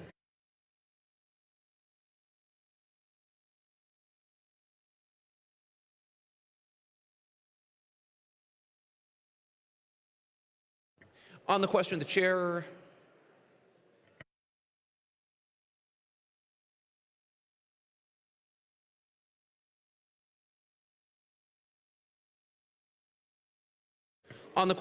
recognizes the maker of the amendment, Representative Stair.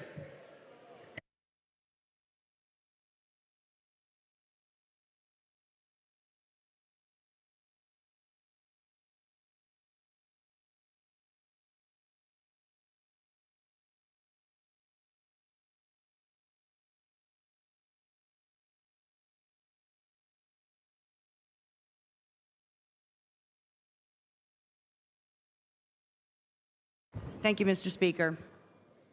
The Senate Bill 1080 on the amendment for A05625, it just simply is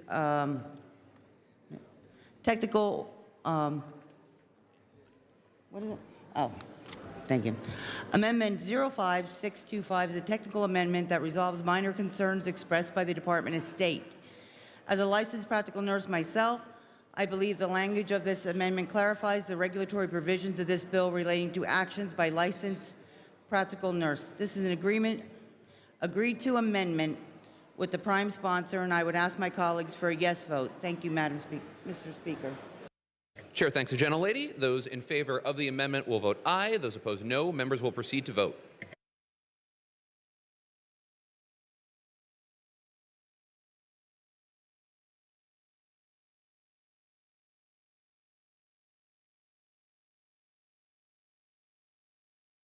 Have all the members voted? Have all the members voted?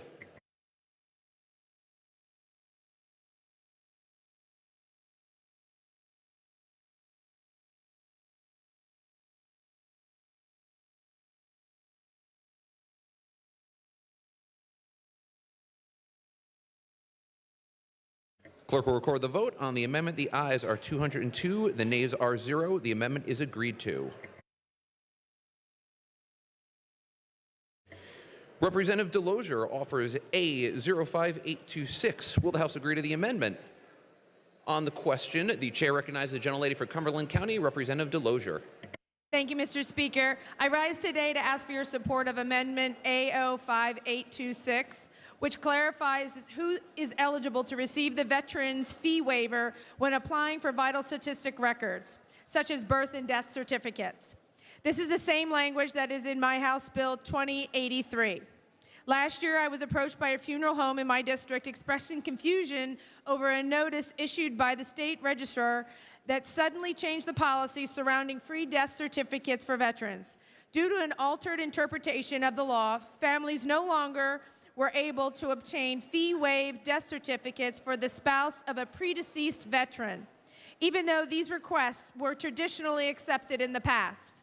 When an individual serves our country, their family serves as well. And that is why I believe that it is important to rectify this policy and change and restore this small benefit afforded to our veterans' families, which is exactly what my amendment does. In addition to my amendment also clearly spells out a fee waiver eligibility for all vital statistics. This is needed to prevent future discrepancies and aligns the law with past practice, ultimately eliminating further confusion. This is something that we can all get behind and support. In fact, we did when we passed identical language unanimously earlier this session. I was able to collaborate with my colleague, Representative Pielli, in House Bill 1963, and on that legislation, he and I were able to appreciate the work on this issue. I thank the sponsor of this legislation for agreeing to this language as an amendment, and the main goal here is to ensure a simple service for veterans and their families, and we need to protect that. This is a nonpartisan measure, and I ask my colleagues for an affirmative vote, and let's get this across the finish line. Thank you, Mr. Speaker. Chair thanks the gentlelady. Those in favor of the amendment will vote aye. Those opposed, no. Members will proceed to vote.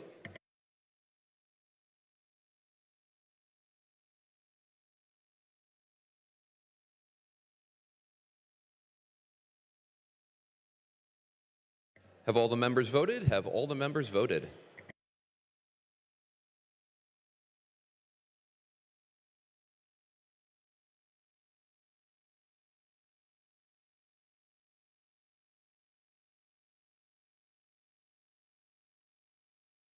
Clerk will record the vote. On the amendment, the ayes are 202 and the nays are 0. The amendment is agreed to. Will the House agree to the bill? Agreed to. The bill as amended will be reprinted. The chair recognizes the majority leader who calls up Senate Bill 1118, printer's number 1781 on page 4 of today's House calendar. The clerk will read a summary of the bill. This bill provides for the community service alternative to satisfy fines and fees related to driver's license suspensions. Will the House agree to the bill? It is the chair's understanding that the gentleman from Philadelphia wishes to withdraw Amendment A05581. The amendment is withdrawn. The chair thanks the gentleman.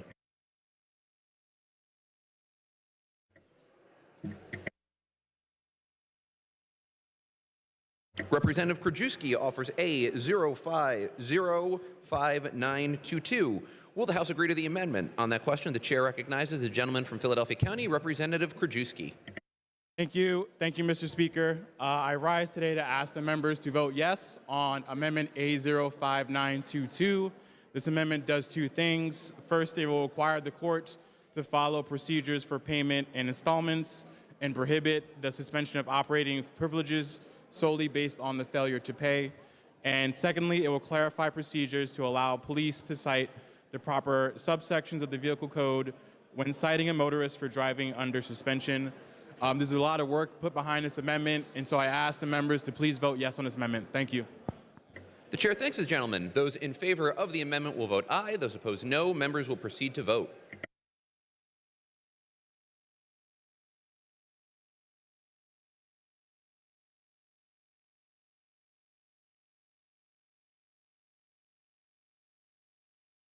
Have all the members voted? Have all the members voted?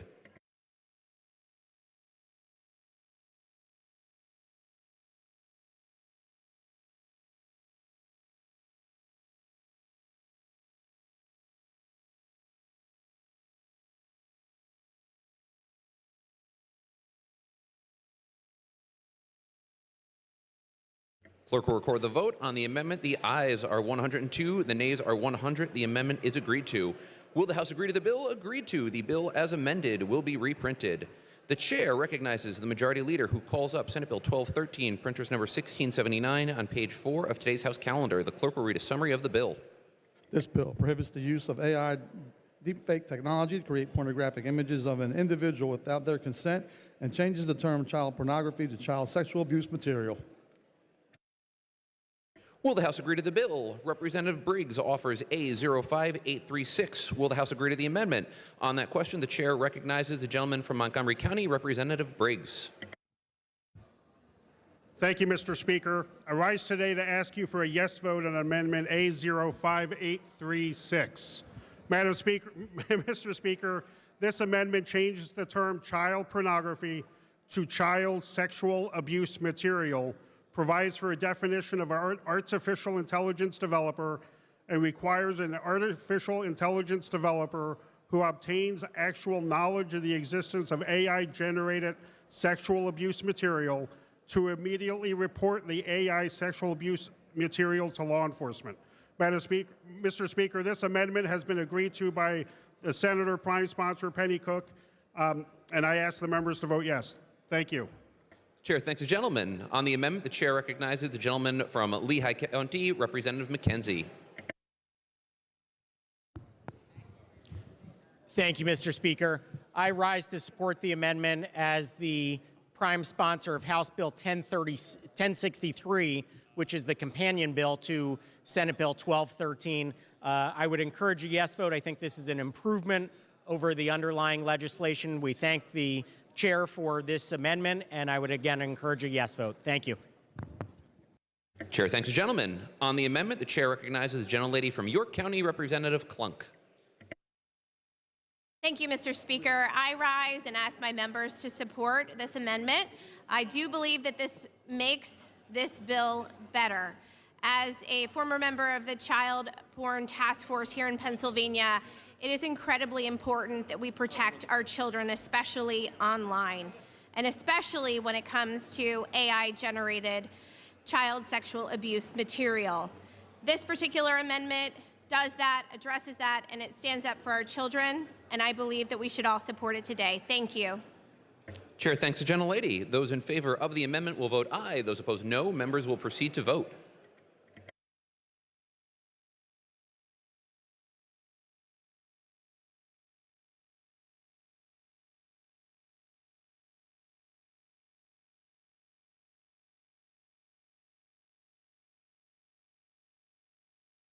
Have all the members voted? Have all the members voted?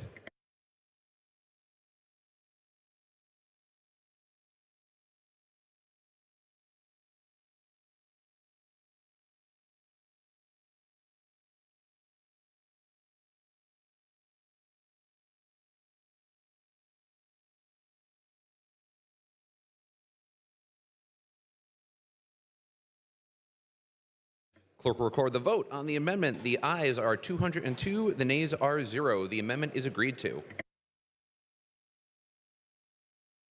For what purpose does the gentlelady from York County rise? I rise to motion to suspend the rules to consider Amendment A05915. Representative Klunk moves to suspend the rules for the purpose of the immediate consideration of A05915. The question is, will the House suspend its rules? Members are reminded that pursuant to Rule 77, the motion to suspend is only debatable by the leaders, the maker of the motion, the maker of the amendment under consideration, and the prime sponsor of the bill under consideration.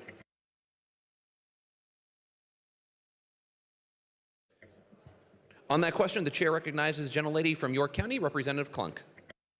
Thank you, Mr. Speaker. I rise today and ask for the members' support to suspend the rules to consider this amendment so that we can have a debate regarding this particular bill. Section 3131, which I hope with my amendment to remove, does create some concern. Some of the language is very broadly written in that section, and specifically, it is written very broadly and would provide that if a person is guilty of the offense, if with the intent to harass, annoy, or alarm another individual, the person disseminates an artificially generated sexual depiction of an individual. That phrase, annoy or alarm, is vague and overly broad, and I believe that we should move to suspend the rules so that we can consider whether or not that is, in fact, overly broad. I also believe that we should suspend the rules today to consider this amendment that would also change the effective date of this particular bill from 60 days to immediate. When we consider that this bill impacts our children and AI porn and child sexual abuse material, we need to make sure that we are protecting them on day 1, not on day 60. So I would ask the members to suspend the rules so that we can consider this amendment to ultimately protect our children on day 1 when the governor would sign this bill. Thank you. Chair thanks the gentlelady. Chair recognizes the gentleman from Lancaster County, Representative Cutler.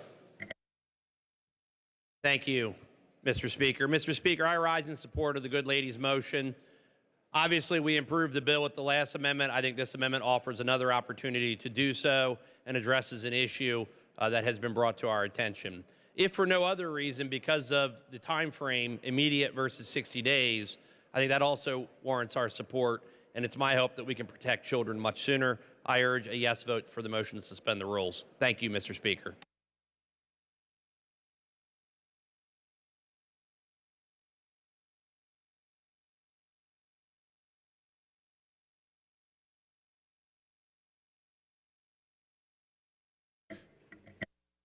Chair recognizes the gentleman from Montgomery County, Representative Bradford.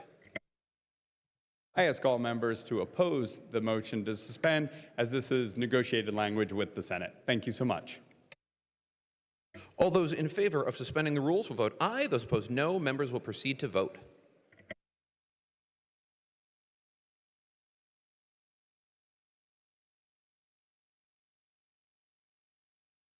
Have all the members voted? Have all the members voted?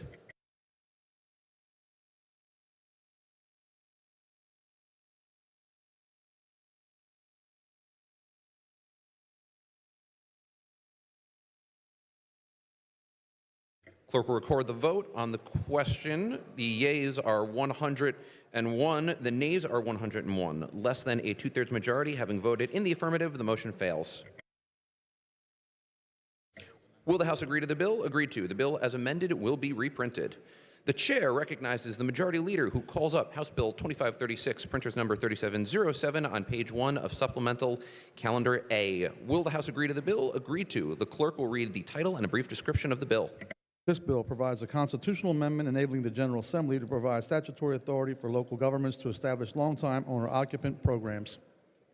The bill has been considered on 3 different days and agreed to. The question is, shall the bill pass finally? On the question, the chair recognizes the gentlelady from Chester County, Representative Sappy.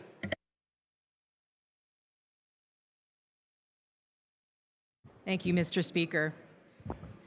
I appreciate the opportunity to talk about this important legislation.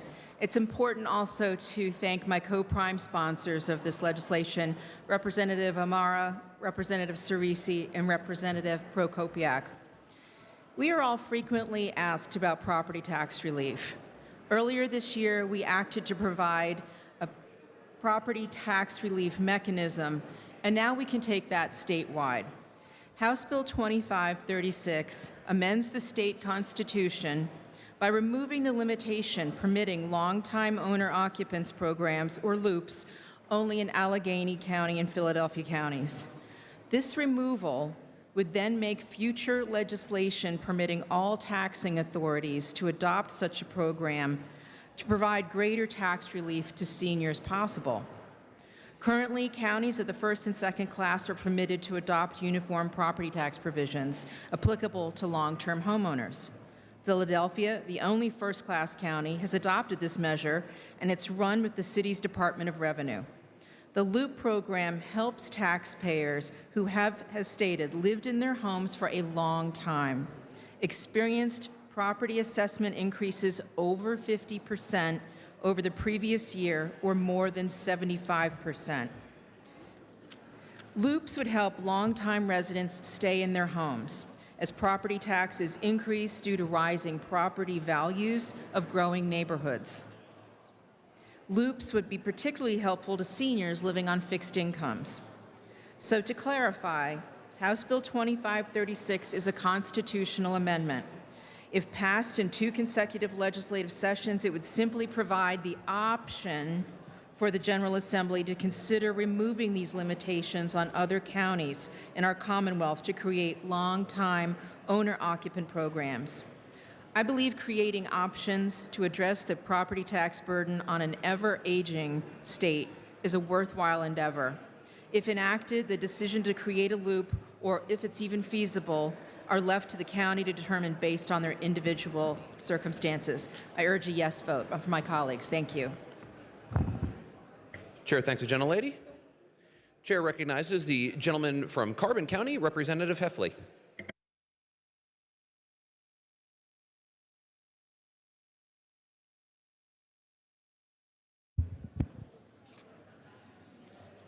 Thank you, Mr. Speaker. Mr. Speaker, I would ask if the maker of the bill would stand for interrogation.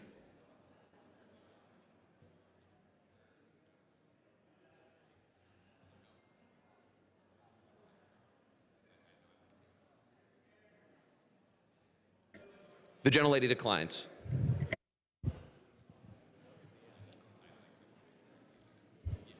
On the bill? Gentleman is in order. Thank you, Mr. Speaker. Mr. Speaker, I'm somewhat confused. While this bill actually had similar legislation we introduced, and I fully support this bill, as everybody knows how passionate I am about property tax relief. The problem facing us today with this vote, that it's too late. Now, I want to emphasize once again that I support the bill because Pennsylvanians desperately need property tax relief. Taxes should not be the reason why so many individuals, working class families, and seniors are losing their homes. We're facing a deficit in housing. We don't have enough homes. Housing prices are skyrocketing. Working class families are seeing ever-increasing interest rates due to poor policies out of Washington, D.C. Young families and seniors can't afford their homes, and what drives a lot of that is property taxes. And this bill, underlying the bill itself, gets after the issue of reassessments. Property tax reassessments can see long-term homeowners seeing increases of 1, 2, 3, 400% from $1,000 to $8,000 a year in some of these areas. So the bill is good. The problem is it's a constitutional amendment, and believe it or not, it is constitutional for the legislative body here to amend the Constitution. However, there are requirements to that. And what's so disappointing is the lost opportunity that this vote today offers us. The lost opportunity when we see in the earlier amendment that I offered had gone in unanimously. This bill could have passed had we done this in the spring when the initial bill when amendments were offered, and it could have been put to a vote for the voters of this Commonwealth in the May primary next year, because we know constitutional amendments have to pass both bodies, identical language, 2 consecutive sessions. But the other catch to that, as we all found out a few years ago when we had a Secretary of State who failed to notice and pay attention to the 90-day notice. In order for a constitutional amendment to be considered that session, it must be noticed in all 67 counties of this Commonwealth 90 days before the election. We are now some 30-odd days away from the November election, which makes this vote symbolic. That's it. It's a symbolic vote. A political stunt that does nothing for the taxpayers, the property taxpayers of this Commonwealth. The gentleman will suspend. For what purpose does the gentleman from Allegheny rise? Thank you, Mr. Speaker. Mr. Speaker, I believe the Speaker's getting into the intent by making any reference to a political stunt by the good gentlewoman who's trying to obviously make a difference for Pennsylvanians across the state.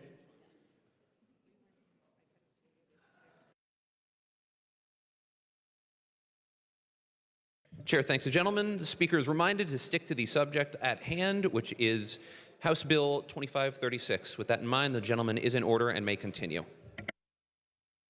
Thank you, Mr. Speaker. And the bill at hand, the constitutional amendment, says that it must be posted 90 days before the election. Even if we pass this now, we will still have to pass it in the exact same language next session and the session following, pushing property tax relief back at best 5 to 6 years when we could have had it done in May. Now, if you're 78 years old living in your home that's going to get reassessed, you might not have 5 or 6 years. This body failed. The majority party in this body failed to let the voters of this Gentleman will Commonwealth suspend. decide.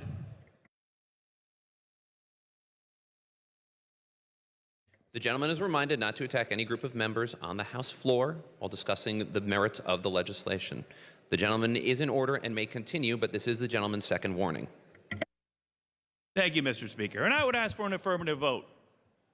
As the underlying bill is a good bill, a constitutional amendment, but remind the members that when you're going home and talking about it, we had the opportunity earlier this session to do it.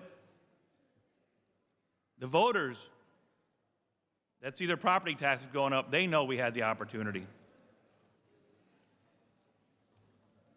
Thank you, Mr. Speaker. Chair thanks the gentleman. Chair recognizes the gentleman from Lancaster, Representative Cutler. Thank you, Mr. Speaker. Mr. Speaker, there's a couple of things I'm certain of. Just as the amendment was unanimously adopted, I'm sure that this will pass as well. But the good gentleman from Carbon County raises some very important points regarding the timeliness of this effort. Mr. Speaker, we've amended the Constitution before. We've seen when the Department of State failed to properly advertise a duly passed amendment, which then thwarted the advertising requirement, the same advertising requirement that is, in fact, hanging over this bill. 90 days prior to the general election, it must be advertised in every county. 90 days in order for it to count this session. So I think this might be a good note for self that we can work on it in the future. But the truth is, this does not meet the constitutional requirements to be advertised and therefore count, just like the sex abuse window that failed because it wasn't properly advertised. This one will have the same fatal flaw. So maybe we'll come back at the beginning of next session and the issue will once again come up, because I know for myself, property taxes is very important. It's an issue that, quite frankly, if you're in South Central or the Northeast or the Southeast, it is likely near the top of the issues that you hear when you're out knocking doors and engaging with constituents. However, that does not change or give us the ability to wind back the clock to suddenly meet the thresholds. The timeline is clear and it has been missed. While this effort will have my support at this time, we will and must redo this and do it properly in advance of the advertised election. This bill fails to meet that timeline, and it's unfortunate because I think that the voters have a right to know about this ineffective effort currently being offered here on the floor. Had this bill passed in June, it would have worked. Had it passed at the beginning of July, it could have worked. This month is too little, too late. So let's vote yes in the affirmative because we actually care about the issue, but let's not fool anybody outside of this building that it somehow meets the constitutional guidelines, because in that world it fails. So I'm excited that we'll be finally voting on property tax reform and opportunities to provide relief, but it misses the deadline and will have to be redone. If I were a teacher providing a grade, it would simply be incomplete. Chair recognizes the gentleman from Montgomery County, Representative Bradford. Thank you, Speaker. And I want to echo the good words of the Minority Leader. Let's not fool anyone. Let's not fool anyone that the issue of school funding is inextricably linked to the issue of property tax relief. And let us not fool anyone when we mention, because the good Minority Leader has opened the door for a discussion of past bills and past actions of this body.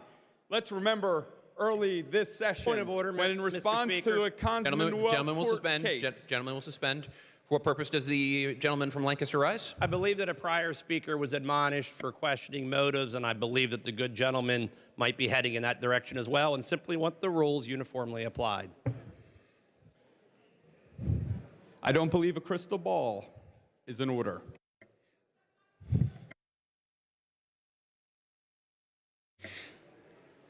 Gentlemen, the chair appreciates the gentleman's concern. However, the chair cannot hypothesize about what the majority leader may say. If he does cross the line, we can address it at that time. With that in mind, the gentleman is in order and may continue. Thank you. So when we're not fooling anyone, as the good minority leader admonishes us, maybe we'll remember earlier this session when the minority party, in response to a Commonwealth Court case that said the way that we fund schools and frankly the way that we don't fund schools in the Commonwealth. Gentlemen will suspend. Gentlemen, both gentlemen will suspend. For what purpose does the gentleman from Lancaster rise? Same issue relayed previously, Mr. Speaker. You had said to wait for the offense, and I believe that the good gentleman is far afield, just as the good gentleman from Carbon County was, because now he's referencing court cases that have nothing to do with constitutional amendments.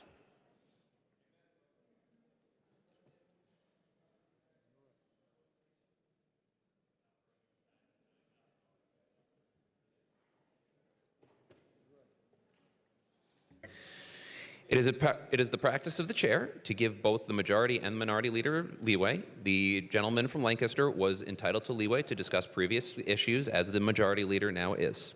Parliamentary inquiry, Mr. Leader. Speaker, if I can.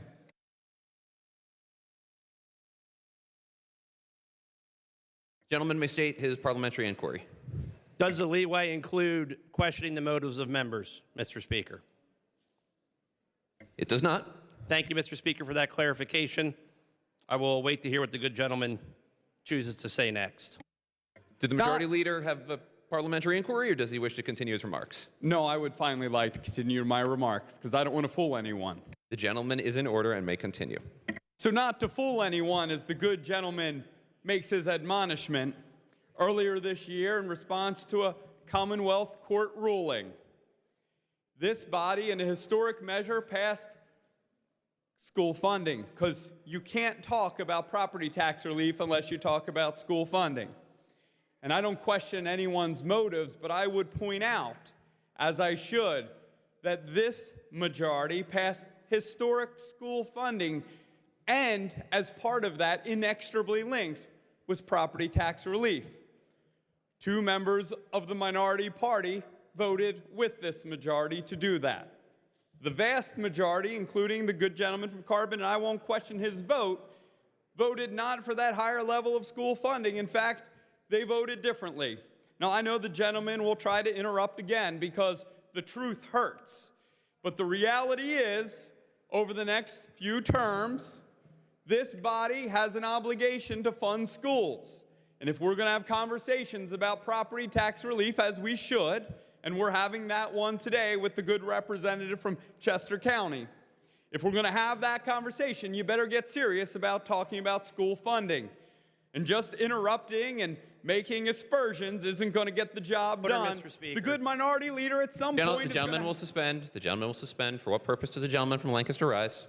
Good gentleman is engaging in antagonistic behavior, which I believe is contrary to the rules, subscribing the motive of aspersions to my earlier comments. And then I'd like to be recognized for a response. The chair will at this time remind both leaders in their comments to stick to the legislation at hand, which is House Bill 2536. The majority leader is in order and may continue. And I thank the Speaker. And I thank the members for understanding that this is a difficult issue. And if you're serious about it and you want to have an adult conversation about property tax relief, which many of us do, then LOOP becomes one of the tools that we need to look at. I appreciate the good member from Chester County to bring this up at this time to make sure that every county would have that tool in its tool belt. Now, let's get serious about this issue. Let's put up real votes for funding our schools. Let's put up real money behind property tax relief. And let's stop having the rhetorical debate. When we have the opportunity in front of us, we should take it. We've had it already this session on numerous occasions. This majority took that opportunity, others did not. That is unfortunate. Let's get to the work at hand. Let's vote on this House Bill 2536. Chair thanks the gentleman. Chair recognizes the gentleman from Lancaster, Representative Cutler. Thank you, Mr. Speaker. Mr. Speaker, I do agree with the good gentleman on this issue. It is time for real votes. Unfortunately, this vote is symbolic in nature because it fails to hit the 90-day pre-notice and therefore advertising requirement that is contained in the Constitution. So yes, will it pass? I believe it will. It will certainly have my support. But it is also deficient because the one thing I did learn how to do in school was actually read a calendar and count backwards. This bill failed to meet that standard. The question recurs, shall the bill pass finally? Agreeable to the provisions of the Constitution, the yeas and nays will now be taken. Members will proceed to vote.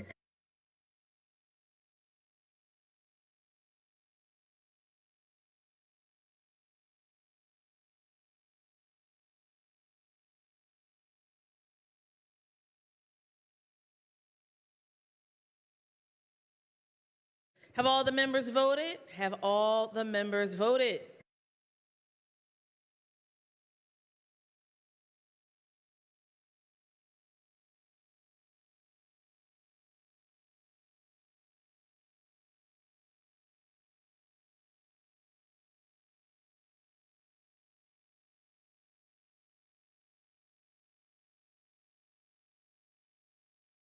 Clerk will record the vote on final passage of the bill.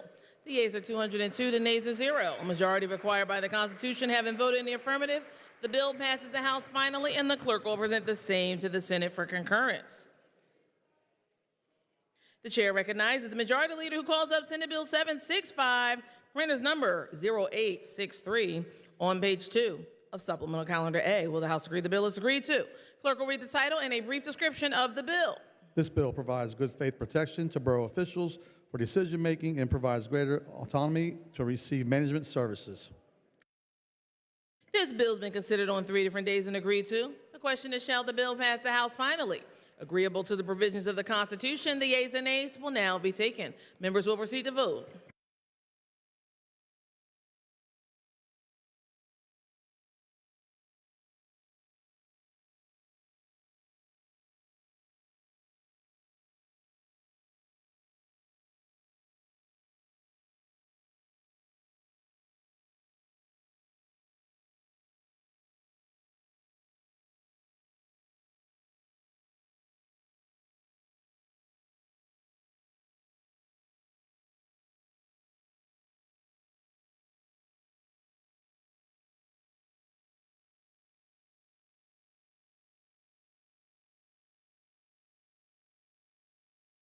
Have all the members voted?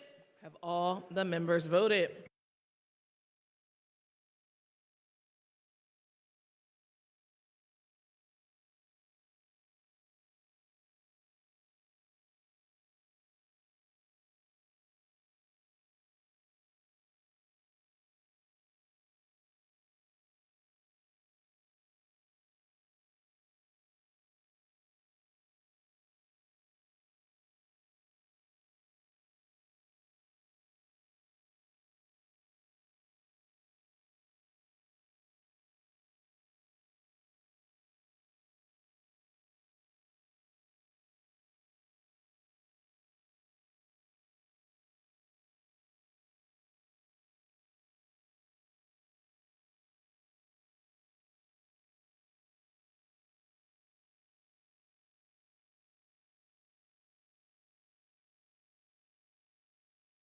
Clerk will record the vote on final passage of the bill. The yeas are 119, the nays are 83. The majority required by the Constitution having voted in the affirmative, the bill passes the House finally, and the clerk will return the same to the Senate with the information that the House has passed the bill without amendment. The chair recognizes the majority leader who calls up Senate Bill 668, printers number 1928, on page 2 of Supplemental Calendar A. Will the House agree the bill is agreed to? Clerk will read the title and a brief description of the bill. This bill creates a medication aid certificate for nurse aides in long-term care facilities. This bill has been considered on 3 different days and agreed to. The question is, shall the bill pass the House finally? Agreeable to the provisions of the Constitution, the yeas and nays will now be taken. Members will proceed to vote.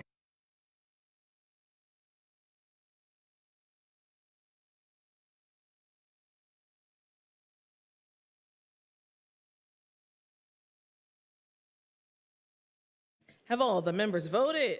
Have all the members voted?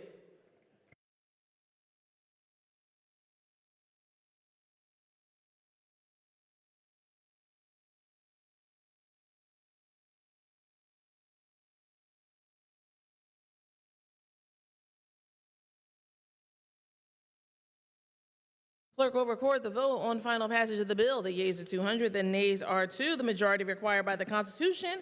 Having voted in the affirmative, the bill passes finally. Clerk will present the same to the Senate with the information that the House has passed the bill with amendment in which the concurrence of the Senate is requested.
The chair requests that the gentleman, the minority caucus chair, Representative Dunbar from Westmoreland County, come up to the rostrum to receive a commemorative gavel and to thank him for all of his years of service. I know I missed your speech in person, but thank you for your words of wisdom and for your many years of service to your neighbors in Westmoreland. Colleagues, let's congratulate him.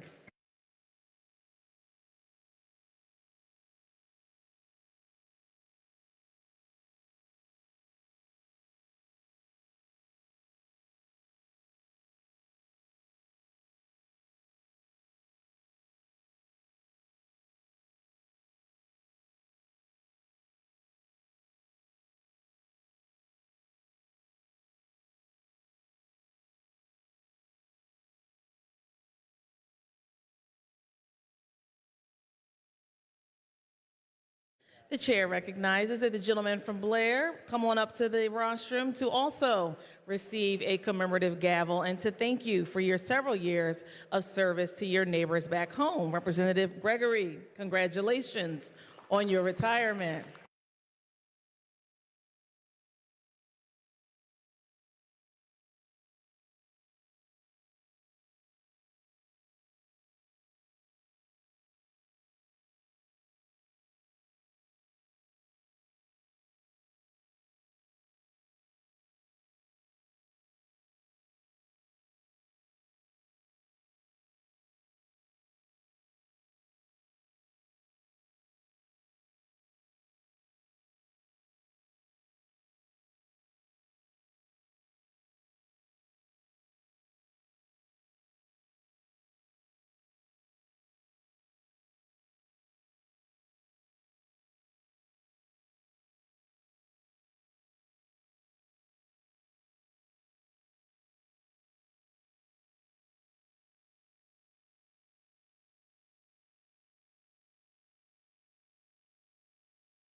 Chair is in receipt of some good news that the gentleman from Center County, the Majority Chair of Commerce, is celebrating his birthday. Happy birthday, Representative Conklin.